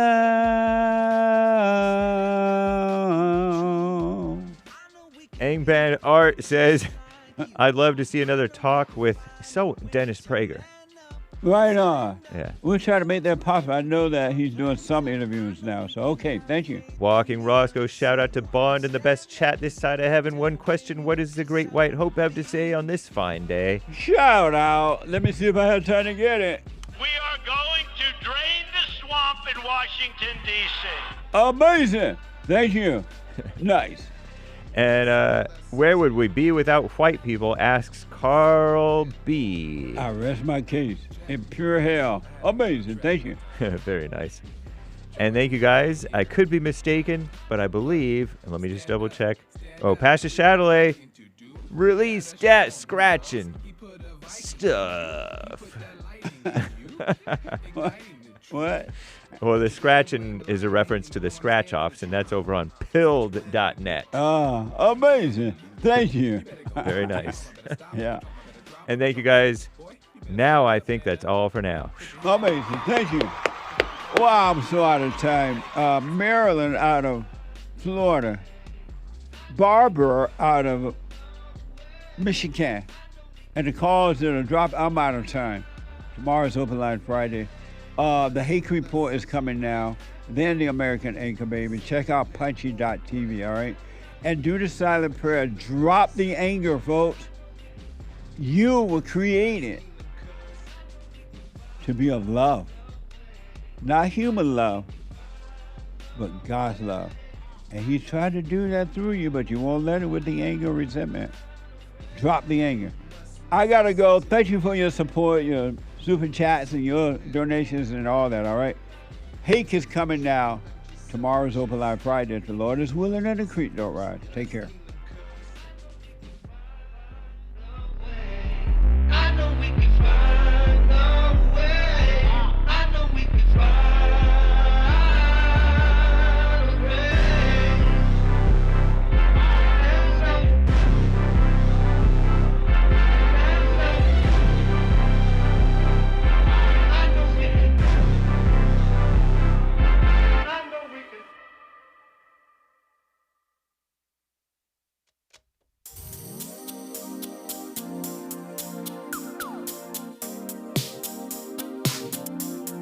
The views, information, thoughts, and opinions expressed during this show are the individual's own and do not represent the views, thoughts, and opinions of the JLP Network or Bond. Their appearance on the program does not imply an endorsement of them or any entity they represent. The material and information presented here is for general information purposes only. The JLP Network and Bond name and all forms and abbreviations are the property of its owner, and its use does not imply endorsement of or opposition to any specific organization, product, or service.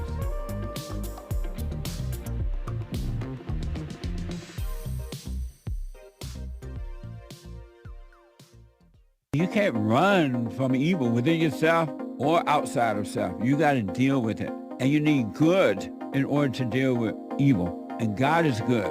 You need to return to the Father. And you'll see within you, he will fight the battle for you.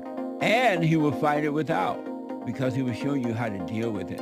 and you will have no fear. Love God with all your heart, all your soul, all your might, along with nothing else. Nothing else means yourself, your children, your wife, your things, your ego, your reputation, and all that. You can't care about any of that. The children of anger will use it to control you. But if you love God, he will renew your mind, and none of those things will be before him. And so when they go after you, oh, well, you may take my body, you may take my things, but you're not going to take my soul.